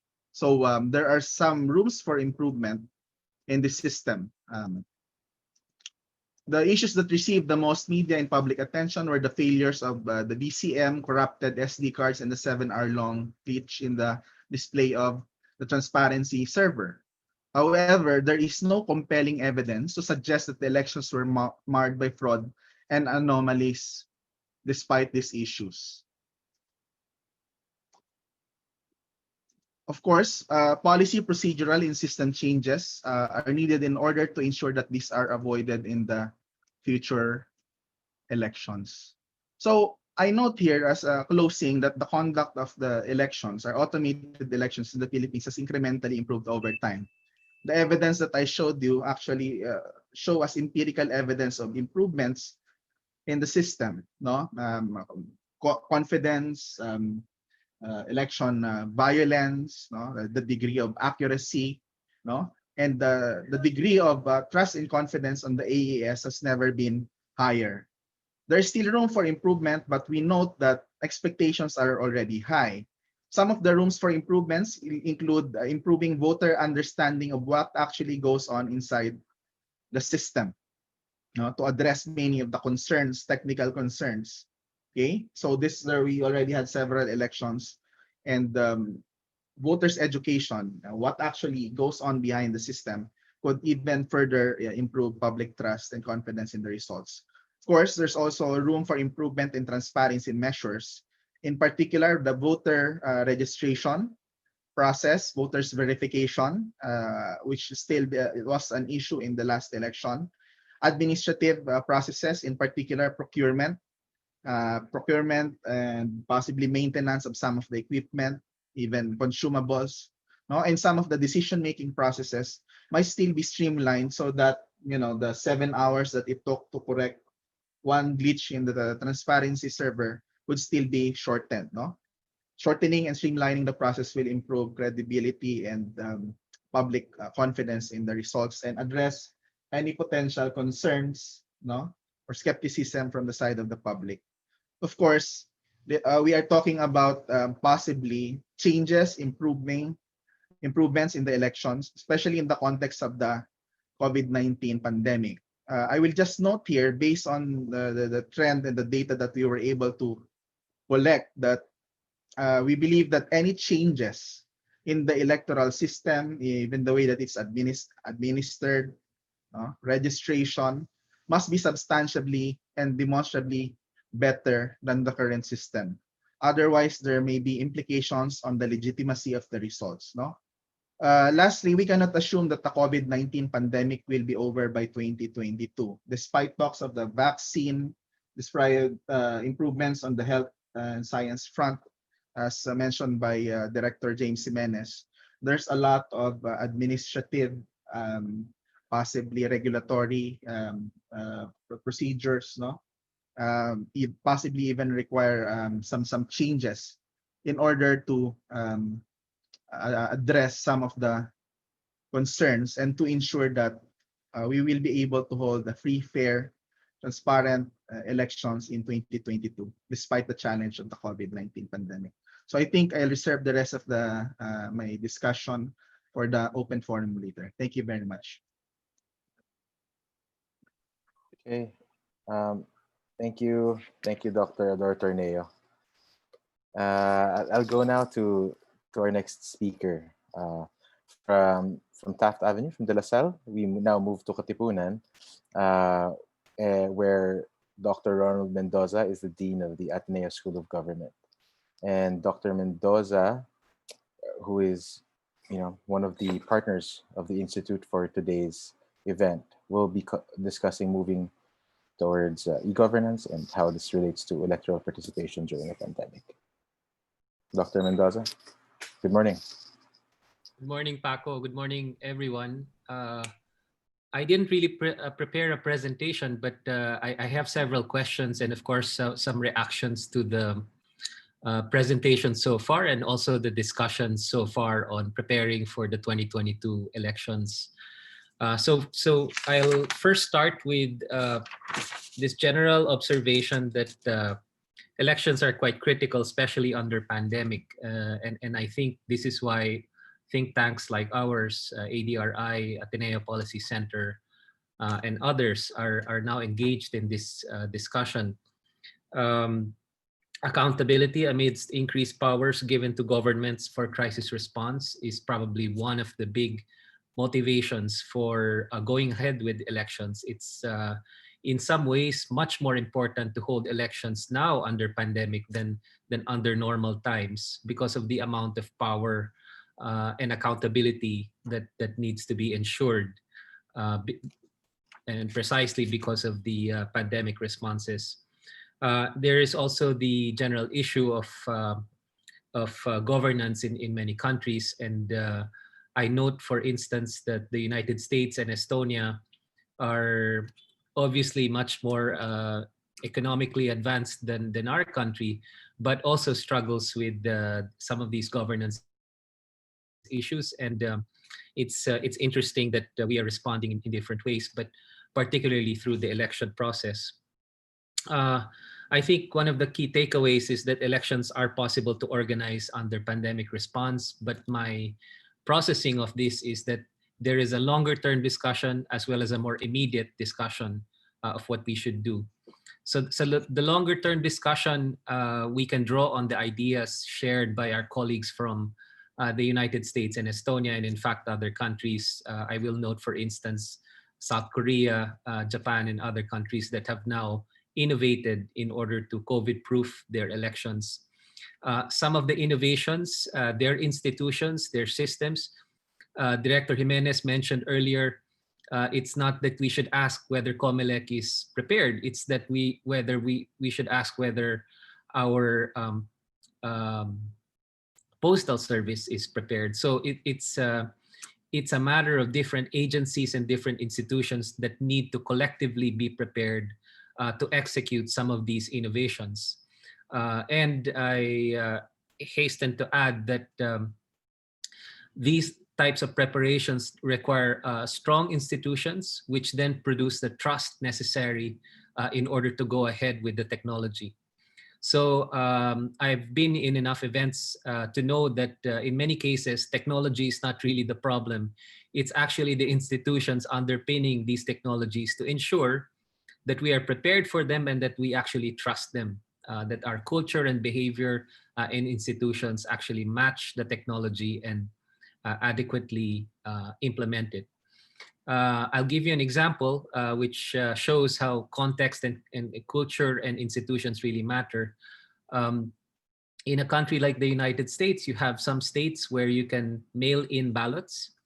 But I wonder whether our country, at least some parts of our country, would be prepared to have such a system when in fact we still have deep concerns over vote buying, and to some extent, in some very small pockets of the country, voter intimidation and voter disenfranchisement. So I think these are some issues we should keep in mind when thinking about some of these processes and technologies. So we should look at our context, and I think we heard a lot of that from the presentation from Director Jimenez. There are practical procedures such as precautionary protocols requiring masks, hand sanitizers, checking temperature, disinfecting polling places. It's very good to hear Director Jimenez already tackle many of these things in his presentation. So I think some of those very practical issues are already being studied and being considered. I think the challenge, however, is the extent to which we can support COMELEC to get adequate resources in order to acquire much of this capability that they need, because it will not come cheap because of this adjustment. For instance, some of the COVID precautionary materials they will need. Social distancing, staggered voting hours. It's great that COMELEC is already studying these things. Perhaps our think tanks can offer further assistance in this process. And if they're open to this, please feel free to deploy us to help out on this. Because the more of us supporting these types of innovations, the less likely there will be critique. And as Director Jimenez mentioned, the culture of second-guessing our regulations and rules, which is probably part of our democracy, but to some extent also making it rigid for us to keep on innovating and thinking of the most adaptive policies for the context, right? I like that he welcomed the COMELEC has an increased openness to political parties actually innovating and suggesting their own COVID preparations. And I think this should be welcomed by all parties, and certainly think tanks and civil society groups, because then it allows us to have more groups participate in this process of thinking about how to best prepare for the 2022 elections. I do think that at some point, we will need COMELEC's leadership to arrive at some kind of standard at some point. But this openness towards ideas, evidence, and their own proposals is actually a really positive sign, and something we should all welcome. I would add, since I'm tasked to talk about governance, that beyond COVID-19, which is obviously very important, there are other big risks to democracy that we should keep in mind, and that we should probably help COMELEC in addressing and in amply preparing our election process. One is disinformation and misinformation. This is, I think, not just an immediate but a long-term challenge for the country. We've seen the impact of this, particularly on COVID-19, and certainly there is growing evidence of the impact of this on election processes, not just in the Philippines, mind you, but in many other countries. There are also the risks of populism and authoritarian tendencies, and so I very much commend COMELEC and Director Jimenez for sending out this really strong positive signal that we will hold our elections and that our institutions will be capable of holding this in a very safe and efficient way. As I mentioned earlier, elections, I think, during this period, not just in the Philippines, holds an extra special importance because of the power transfers to government and also the accountability issues that we've seen. There's also the issue of foreign influence operations. I think our colleague from the United States, Penny Lee, mentioned some of this earlier. This is both an immediate and a long-term challenge, but I also wonder to what extent we can actually act almost immediately on this. But I will mention that in the European Union, for instance, there's extensive thinking, analysis and work, and even international cooperation to try and counter such foreign influence operations on elections. This has to do with the softer side of debilitating democratic processes and something that modern democracies will now need to think about.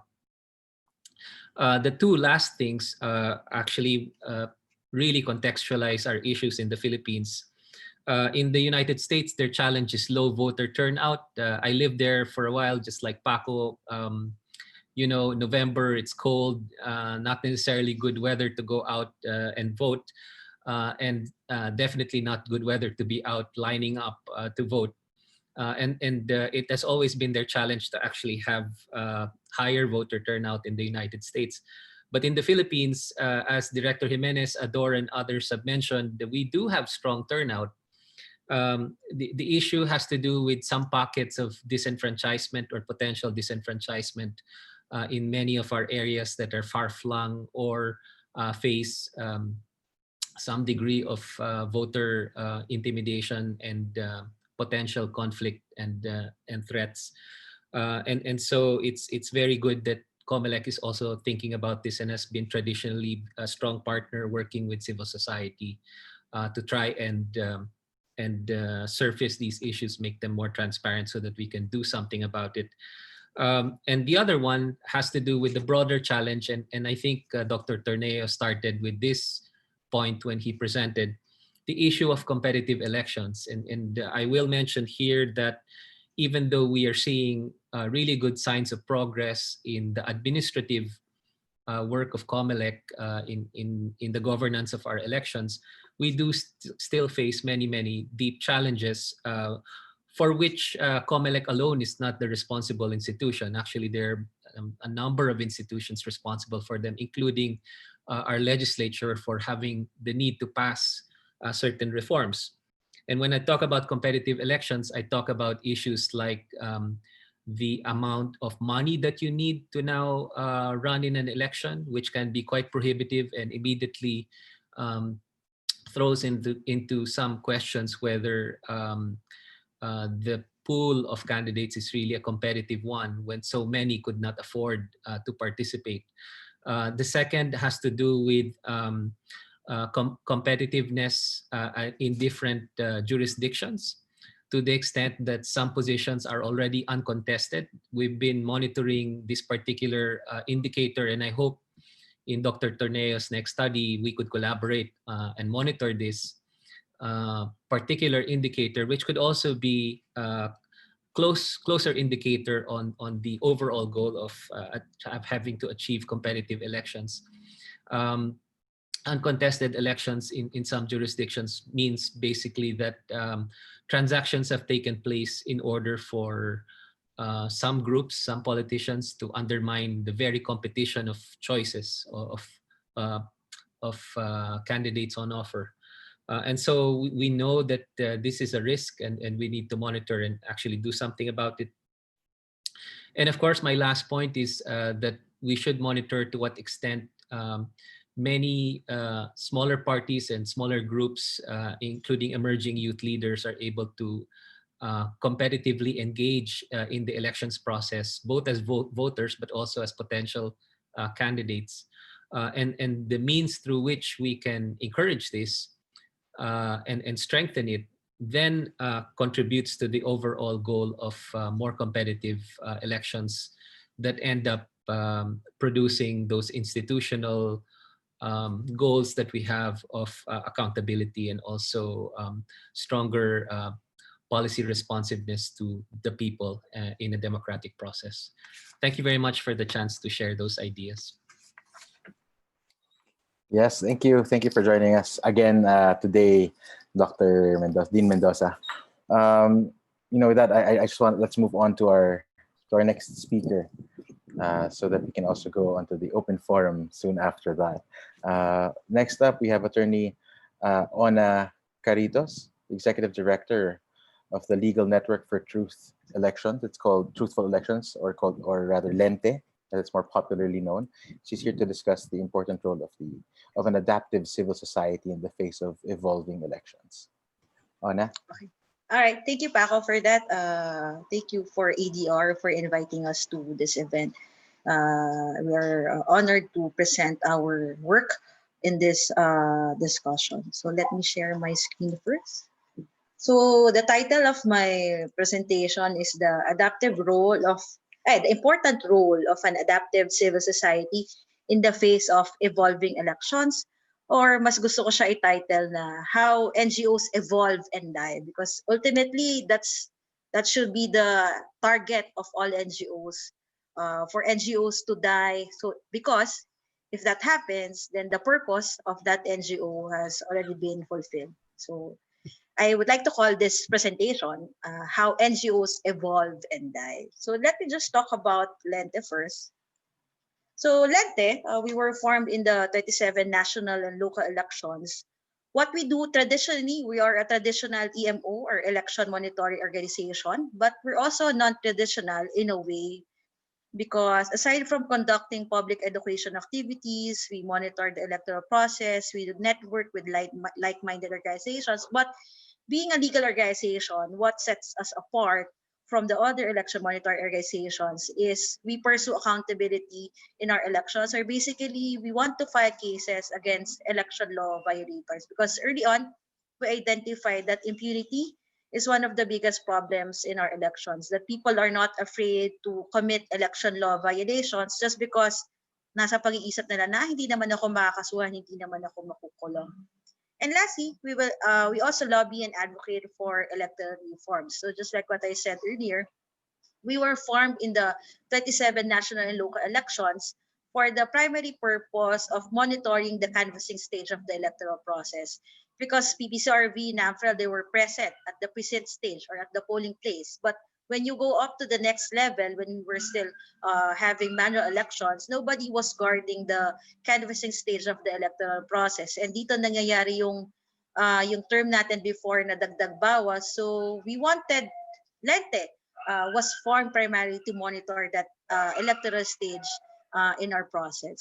But 2010, 3 years after Lente was formed, the Philippines fully transitioned to a fully automated elections.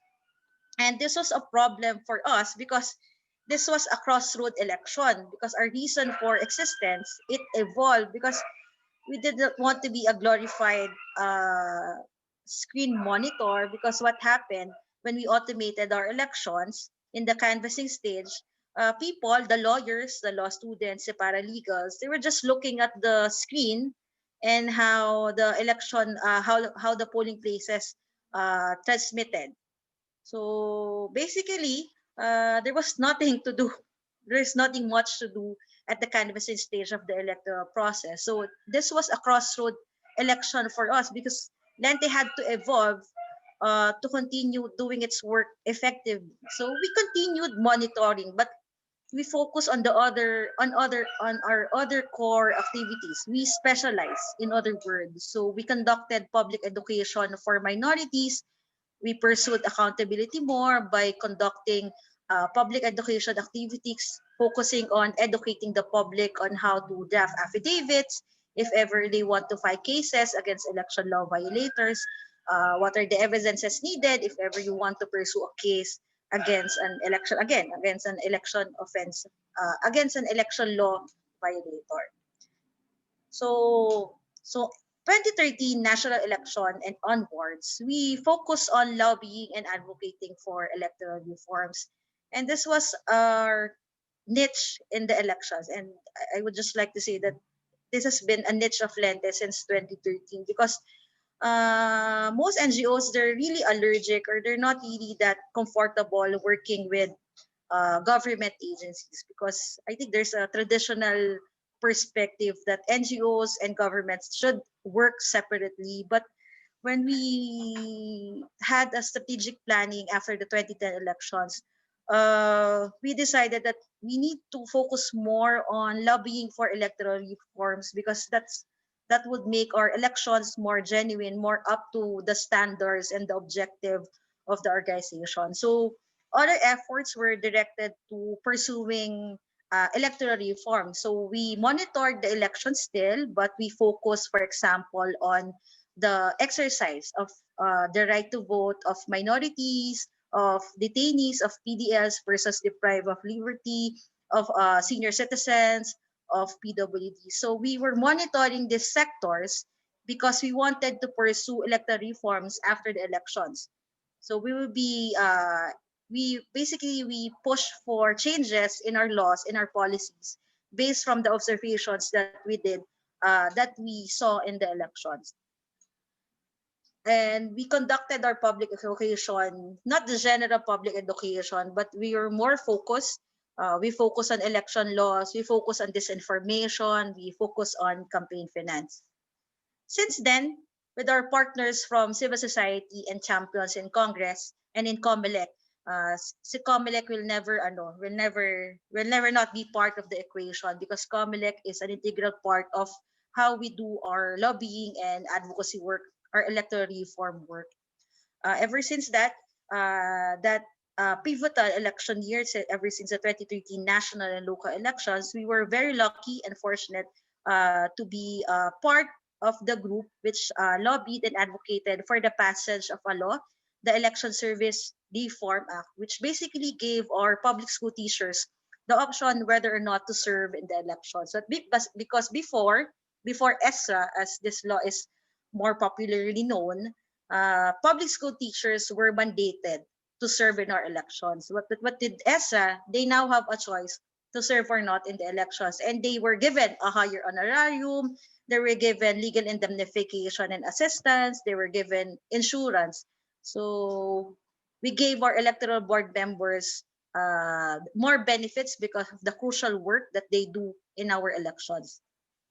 We also pushed for the creation of the Vulnerable Sector Office together with our champions and our partners in the PWD, other person sectors, our Vulnerable Sector Network, for the creation of a Vulnerable Sector Office in the Election Commission. And luckily, again, fortunately for us, the COMELEC listened to the appeal of the sectors. And last December 2019, COMELEC via a resolution created this office, this VSO, or the Vulnerable Sector Office, which basically now is in charge of all the concerns, all the challenges that vulnerable sectors face in our elections. Also, in the 2019 midterm elections, we worked closely with the COMELEC EID and COMELEC CFO, or the Campaign Finance Office of COMELEC. And we were thinking about how to address the problem of disinformation, fake news in our elections. We have seen how fake news has played a role in our elections since the 2016 presidential elections. And we wanted to address this role of fake news disinformation in our elections by using current election laws to somehow temper its effect in our elections. And one of the provisions, and honestly, this is not that successful. This was not that successful reform. COMELEC required candidates and political parties to report their official online accounts. I said that this was not that successful because, as you know, a candidate can have one official online account, but that candidate can also have thousands of unofficial online accounts, which they can report to COMELEC CFO. So we're still working on this because we know and we believe that fake news will play a bigger role in our elections less than 2 years from now. So currently, Lent is working on all of these reform tracks. We're working on COMELEC Integrity Bill. We're working on disinformation and elections.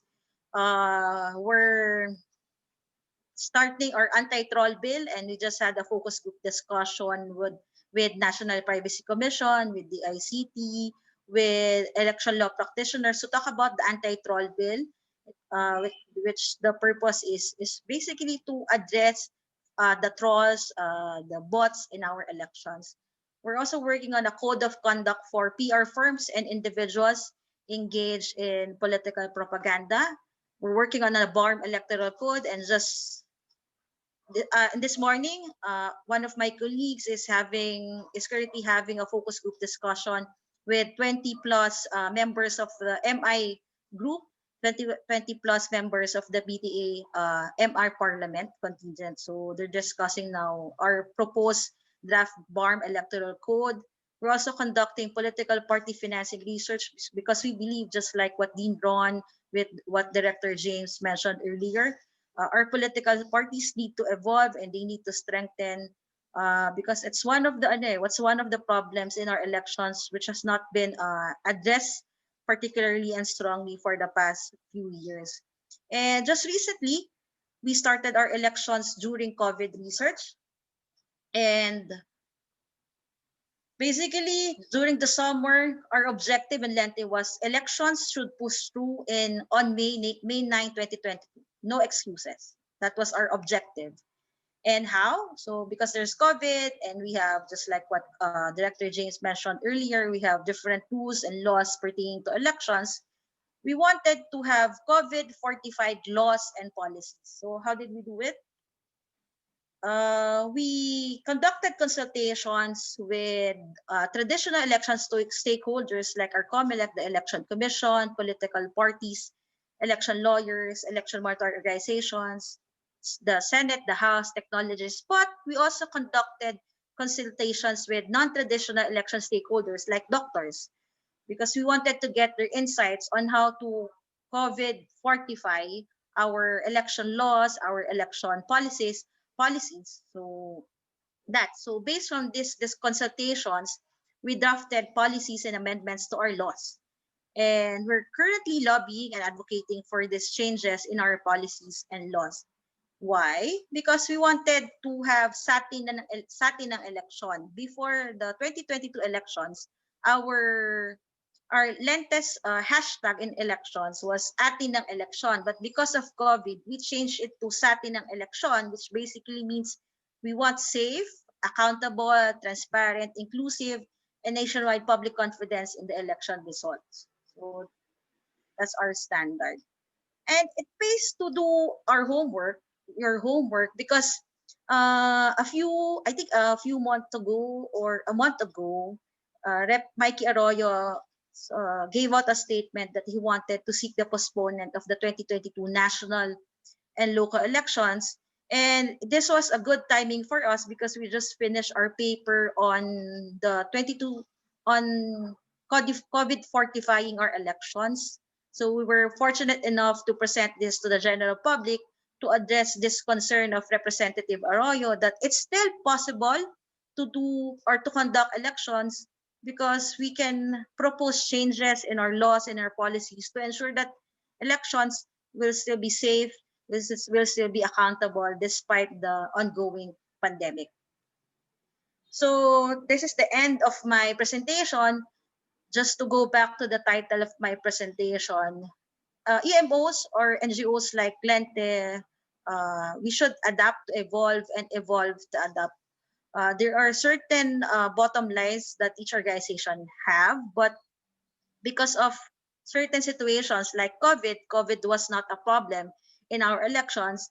Lente had to adapt its plan for the 2022 elections. It had to do more work so that it could ensure that we would be confident, or we could propose suggestions to Congress, to COMELEC, in making sure that our elections would push through in 2022. So sorry if some could not relate to the comic that I'm using, but that's basically Lentre adapting from a Saiyan, evolving. Now it's becoming a Super Saiyan. So that's it. That's the end of my presentation, and a good morning to all of us. Thank you, Attorney Ona, for that talk and for sharing with us all of the activities of Lente. You guys really are keeping busy, and I think we all should be. The elections, our elections is 2 years away, but given COVID, we do have to prepare early. So thank you to all of our speakers. We can now move on to the open forum. We have a few minutes for a few questions, so I'll just get right into it. The first one actually here is, a lot of the questions that have come in, I tried to group together to make it a bit faster. Some are related to having the elections during COVID, and questions related to having the election day itself, and some questions related naman to before the elections, like in terms of preparation. So I'll just get into it. So first, some questions about before the election itself. First, it's obviously directed to Director James Jimenez. It says here, Sir James, you mentioned that the COMELEC may unlikely reach 61 million voters given the current circumstances. Aside from sharing database with DFA for online registration, may we ask what are your plans or countermeasures so you can still be able to reach maximum number of potential voters? In satellite mall registration among the options? Oh, you're on mute. Oh. Yes, satellite registration is in the cards, but unfortunately, we might have to wait until next year to be able to do that. The main reason really is that we have very restrictive standards in terms of when we can go satellite registration. Basically, the COMELEC requires that there should be 0 cases in the area for the last 14 days prior to the day of registration. And when we say in that area, we mean not just the barangay where the registration is happening, but also in surrounding barangays. So in many cases, practically the entire city or municipality will have to be COVID-free for the last 14 days. And the reason for that is obvious. Satellite registration tends to be crowded. It tends to be a drawer in terms of people coming, and we don't want that to be the nexus of transmission. So yes, we are going to do that, but probably not right now. We're probably looking at that in the coming year. The other thing that we're going to do is we're going to really move forward with the online solutions that we're working on. iRegistro, for instance, might be ready to go by November. And what that does is it allows people to fill up the forms online so that they basically just have to go to the COMELEC offices for the biometrics. This cuts down the time they spend at the COMELEC office by about 90%. So they'll be at the COMELEC office for only about 5 minutes instead of being there for maybe 30 minutes or so. See, the thing with COVID is that the longer you're outside, the longer you're exposed, the higher your chances of getting it. So while we can't guarantee that you'll never get it, we can at least minimize the opportunities for the COVID virus to take hold. So these are the things that we do that we hope will encourage more people to register. On a side note, I would like to note that IATF has been very good about about removing the mobility restrictions for the youth 20 and below, because that has seen, I think we're going to see a spike in registrations because of that. One of the things that kept people away was the concern that if they went out to register, that they'd be taken off to some barangay detention center because they were violating the quarantine. But now there's no concern like that anymore. There's no such concern anymore. So hopefully that will translate to an increase in the number of registered voters. Good to hear that, Director Jimenez. Another question related to registration while we're on the topic. We have a question here about OFWs returning. So we do know that, because of COVID-19, there are a lot of OFWs that have flown back in to the Philippines. And do they have to register again, or Yeah. register locally? Okay, here's the tricky thing about overseas voters, especially overseas Filipino workers. The tricky thing about them is that they come home to the Philippines. The ones that are coming home, they're coming home to the Philippines with the expectation that they will return overseas to continue their employment, but they don't know exactly when. So that's a tricky part, and we've been fielding questions like this all week, and what we say is that you have to gauge the chances of you returning. If it's likely that you are able to go back to where you used to work overseas, then perhaps you want to register there when you return. If not, because there have been some cases where people have said that they are back for good, then yes, they can register here. They will essentially transfer from the overseas registry to the local registry. And to do that, you're going to have to go to the COMELEC office and to fill out the forms. There are two forms that you're going to use: the registration form and the transfer form. And these are two separate forms, but your election officer will advise you on how to do that. But in general, if you're overseas or if you're planning to go back overseas, you want to go to the Philippine embassy or post that has jurisdiction over where you are, because that's where registration will happen. Great. Thanks for that. Thanks for answering that specific question over there. So moving on, we have here a question, a couple of questions which I'll combine. We've discussed a lot from session 1 all the way to session 2, a lot about mail-in voting and internet voting. Director Jimenez and Dean Ron have mentioned some of the challenges that we face with mail-in voting. But we do have some questions here about if we're ready for, maybe, I know you've answered mail-in voting. How about e-voting, given our problems with the postal system, and also with our limited access to the internet in some areas? Well, yeah. So go ahead. Comment. Okay, let's define terms. E-voting. When you say internet voting, then certainly that's very useful. But just off the top of my head, it's immediately useful for overseas voters, because they're the ones with more or less reliable access to the internet.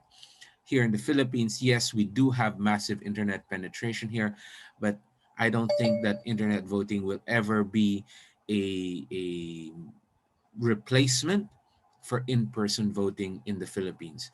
Um, Second, I think si Dr. Torneo mentioned all of these good empirical evidence about the elections in 2019, and basically showed that there's high confidence in it. But regardless, apparently, there are still some people who will try to make the case that people hate it. Again, contrary to all empirical evidence. And you can expect that same sort of pushback with e-voting, with internet voting. So whether or not the Philippines is ready for it is a matter of technology. It's a matter of well, mindset, I think. if people are willing to accept change. And the speaker that I came in with basically told the story of how even in Estonia, acceptance of internet voting was gradual, that it happened over a course of several elections. I think that's what's going to happen with us now. And in fact, I think we're still in the middle of that process with just vote scanning technology. So it might be a while before internet voting takes root in the Philippines. But certainly we're hoping, the COMELEC is hoping, that in terms of internet voting for overseas voters, that process will be shorter and that we'll be able to adopt it sooner. Certainly, we are now in the middle of testing various solutions for internet voting, including, in fact, the internet voting provider of Estonia. So we're looking at these solutions, but again, just to be very honest, it's being tested with the overseas voting public in mind. Great, thanks. Yeah, I mean, you're right. It's probably going to be a gradual process of adopting these new tools and these new solutions. Absolutely.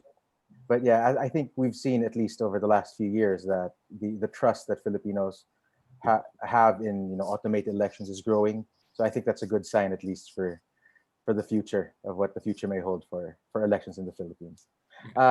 I do have one more. I don't mean to put you in the hot seat, Director Jimenez, but I have another question here that is for you. And it says here that you mentioned in a Senate hearing that there might be 3-day voting days in 2022. Well, how can COMELEC ensure security? But it says here, this will be an automated elections in 3 days to avoid the lines, question mark. Will voters have designated voting days? Yes. Okay. Number one, it's not about the lines. It's really about the number of people at the in-person voting centers. If you want to have fewer people in there, right? So the solution was either spread out the voting days. Number one. Number two, spread out the voting hours so that you're not just voting for the 8 hours that's traditional, instead voting for maybe 12 or even longer. Or you increase the number of polling places so that you have a lot of polling places but few people in each polling place. So these are all the solutions. So if the multiple day system is being considered, and it is, if that's what we're talking about right now, then yes, there will have to be multi-day security for the machines. The machines will have to be in situ, or in the place where it's happening, for 3 days. There are no nuts and bolts for this yet. There are no definite procedures for this yet. But it's being considered, no? As far as how people will be distributed over the days, this is something that we are studying very closely in the immediate term, because it's what's going to be used in Palawan. In Palawan, I don't know if everyone's aware of that, but there is a pending plebiscite in Palawan. Personally, I call it the Palawan 2-3 plebiscite, because it's going to split Palawan up into 3 provinces. But in Palawan, one of the things that the COMELEC is considering is the possibility of holding the plebiscite over 2 days. And this is not the first time we'll bifurcate the elections. We did this for the Bangsamoro Organic Law, but for the Bangsamoro Organic Law, the bifurcation was simpler because it was geographic. You hold the plebiscite in the places that had approved it already, and the plebiscite in the places that hadn't approved it yet. So, dalawang lugar yan, no? And those were two different days. But now, you're holding just the one elections, but splitting it into two days. And so that's the thing that we're studying. And the front runners in terms of how to distinguish voters are, number one, alphabetical. That's the most common suggestion that people give. Alphabetical.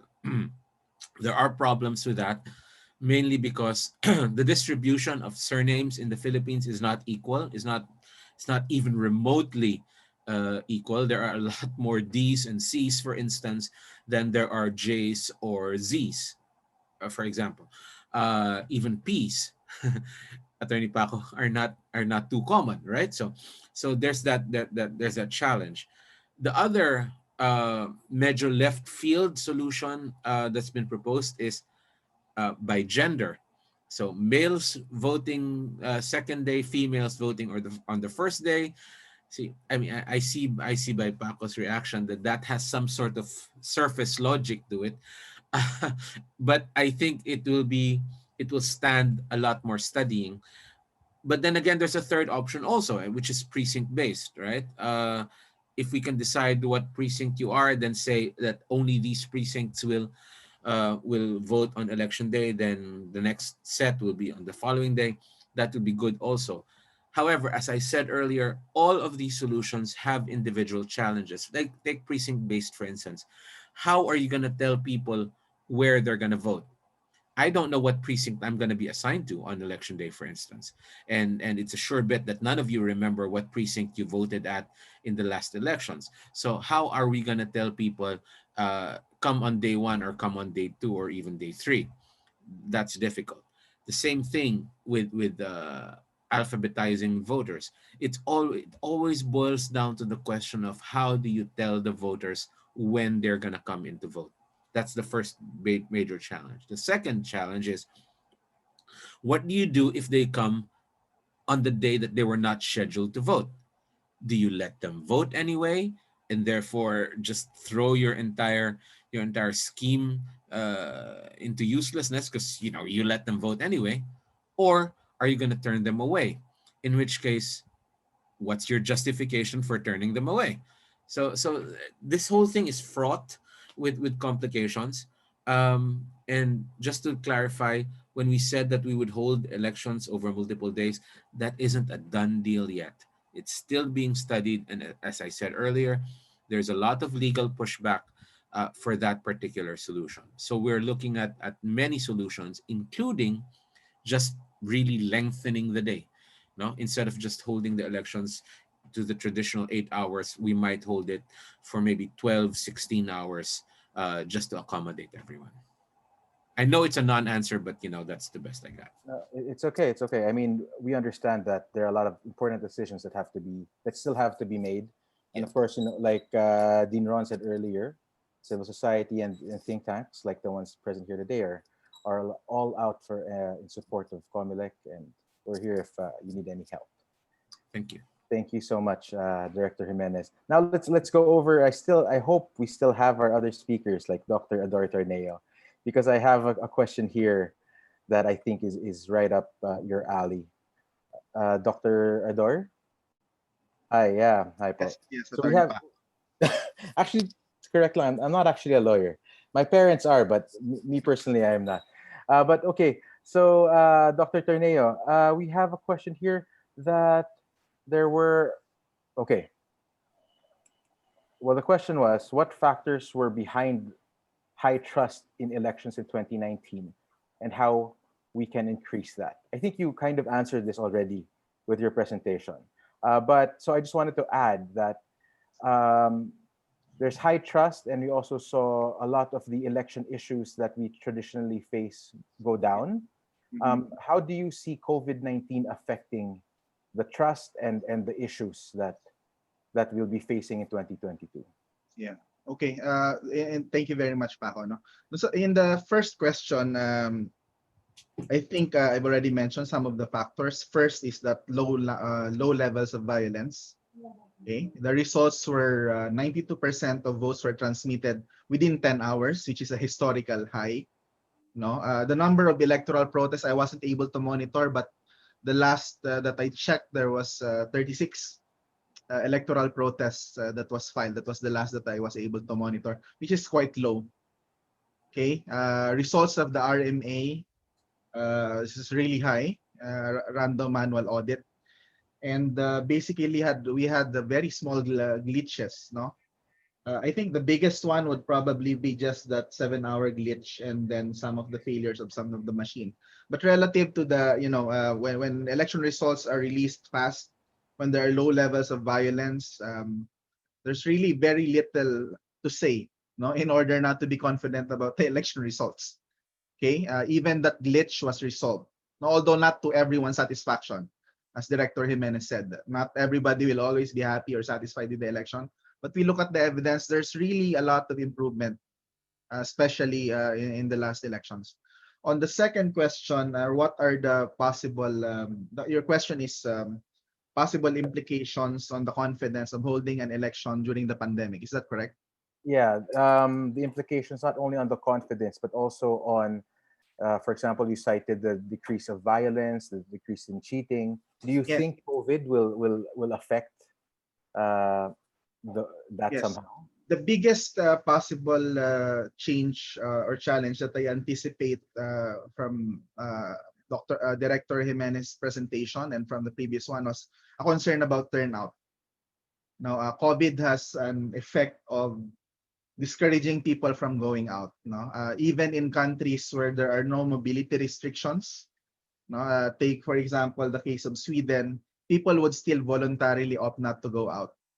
I do not know. I'm actually uh, planning to run a survey regarding how people are participating in the voters registration right now, because I'm concerned whether or not, just like Director Jimenez mentioned earlier, no, whether or not the challenges of the pandemic would kind of discourage some people from actually registering to vote. So that would affect registration. That might also affect electoral participation. Not to mention the biggest, other than the turnout, the other challenge that I see is, of course, the health component. You know, if people would actually get sick, that's of course our challenge, protecting the health and safety of our voters, as well as the teachers and the election administrators. But the last one is, many of the things that were mentioned, many of the solutions that are being explored require some kind of changes. Some of them range from small administrative procedures. Okay, some of them might require some changes in regulation. Some of them might even require changes in policy. Many of the options that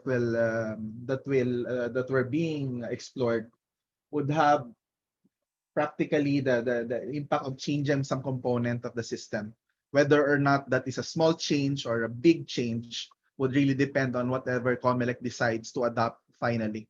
So the reason why I think many of the confidence in the elections that we have the automated election system is because we had been using more or less similar systems over the last 4 elections with incremental improvements, but there are clear improvements, even safety, security features. Okay, so people are getting more and more familiar. So even people who tend to be skeptical of the system, who may have some doubts, over time they grow accustomed and familiar with the system, and some of their questions or concerns become allayed. Obviously, if we change, the larger component of the system that we change, the larger the possibility that people would be a bit skeptical again. People are normally people are normally distrustful of things that they are not very familiar with, and that entails changes in something like electoral system. But of course, that doesn't mean to say that it cannot be addressed. No, Yeah. good communication strategy can allay some of these concerns. If people understand very well what the changes are, how it's going to be done, that might mitigate some of these concerns that could affect trust, and legitimacy of the election results. Thank you. Yeah, thank you, Dr. Torneo. Actually, that's a nice segue, and because we have a question here for Dr. Mendoza. It was actually this, you answered it as well, but the question for Dr. Mendoza was, you mentioned the importance of public trust in institutions being ready for change. How can public trust be built in this time of a pandemic? If you have anything to add lang po to what Dr. Ador Torneo said, then Dr. Ron? Or maybe we're experiencing some technical difficulties with Dr. Ron's side. But so thank you, Dr. Torneo. We have one more question here. Do you think elections and authoritarianism have had a significant relationship in the context of COVID-19? How so, and how can democratic institutions and sectors of society work against this? I think this is connected to, we don't have Lente here anymore, but maybe Dr. Ador, you can or Director Jimenez, you can talk a bit about this on the role of democratic institutions and sectors of society working towards elections in I COVID-19. think I think I can go after Dr. Torneo. The question was about the elections and the authoritarianism in time of the pandemic, no? That's That was right. the That's question. right. Of course, those two ideas are diametrically opposed to one another. Elections are exercises to ensure that the system is democratic, and of course, the characteristic of an authoritarian regime is going to kind of restrict many of those democratic processes. So, of course, it's the elections, holding a free, fair, honest, transparent elections, credible elections, no, kind of serves to address any concerns about the rise of authoritarian regimes. The idea is that we're holding the elections precisely to to make sure that we have citizens have the fair chance of selecting the leaders that they want to be in charge. So I think part of ensuring that any of these concerns, whether real or imagined, is to make sure that we have a good election system in place, and that the credibility of the election is not without doubt, that people would actually be able to participate and vote despite the many fears and concerns about the pandemic. No, so that's, I think, one of the things that could help address or mitigate those concerns. No. I absolutely agree with Dr. Torneo, and but I think I'm going to go in a slightly different direction. Um, First of all, as a matter of principle, I agree with what Dr. Ronald Mendoza said earlier, that in a time of pandemic, it's even more crucial that you hold elections precisely because there is some fear that the incumbents have taken advantage of the pandemic to sort of consolidate their hold on power, and perhaps the most natural progression of that is to hold on to power by discouraging the holding of elections. But see, there's also an emerging trend in democracies worldwide for authoritarian figures to use elections to legitimize their continued stay in office. Marcos certainly did that with his elections. So, um, one of the things that we're particularly concerned about now is the rise of disinformation, because I think far from the threat being cancellation of elections, although that has been floated, I think the more serious threat is uh, that people will either try to uh, interfere with the outcome or modify the outcome of elections illicitly, or undermine confidence in the electoral system, so that you don't like the outcome of the game, you go after the referee, that sort of thinking. So these are very serious concerns for us, for the COMELEC especially, considering that COMELEC, as is any other government agency, to be very honest, we're not really tooled for social media warfare. It's not something that government agencies are designed to be adept at, or that we're particularly suited for. But we're learning. I mean, don't get me wrong, we're learning, but we're starting at a disadvantage, and that's where the fight will be. I think it what will happen over the next few months will be that we'll see a rise in disinformation, because obviously the elections will push through. So the battleground will move towards either voter suppression or disinformation. And disinformation can be used for both voter suppression and for undermining the credibility of elections. So to the extent that these things are desirable for authoritarians, then again, not to say that this is what's happening in the Philippines, but certainly this is something that all democracies have to be on the lookout for, and the COMELEC is no exception to that. Yeah, thanks, Dr. Ador and Director Jimenez. Uh, we're actually quite over time already at this point. So unless you, either one of you want to throw in some last a few words, then I'll officially close the open forum. So if that's okay, I see nodding. So yes, so thank you to all of our speakers and for our partners, Democracy Watch and the Ateneo School of Government, who have helped us, who've partnered for us to organize this virtual town hall discussion. Uh, I'd like to close with this an excerpt from a statement from Democracy Watch Philippines on the continuity of secure elections. I'll save you the seconds that it would take to pop this up on the screen and just read it. It is contended by some that we as a nation must make the hard choice between democracy and health. This need not be the case. With proper coordination across sectors, transparent policies, and the use of appropriate technology, we can have both. Entire economies, educational systems, and daily customs have gone on pause because of the pandemic. We cannot afford to let the same happen to elections, the cornerstone of our democratic governance. Democracy must go on. With that, I officially close today's virtual town hall discussion. Thank you, Dr. Ador, Director Jimenez, Dr. Mendoza, our partners from Lente, Penny Lee, and our friend from Estonia for sharing their time with us this morning, and to our participants as well. Thank you very much. We'll be seeing you in our future events. Thank you. Have a nice day.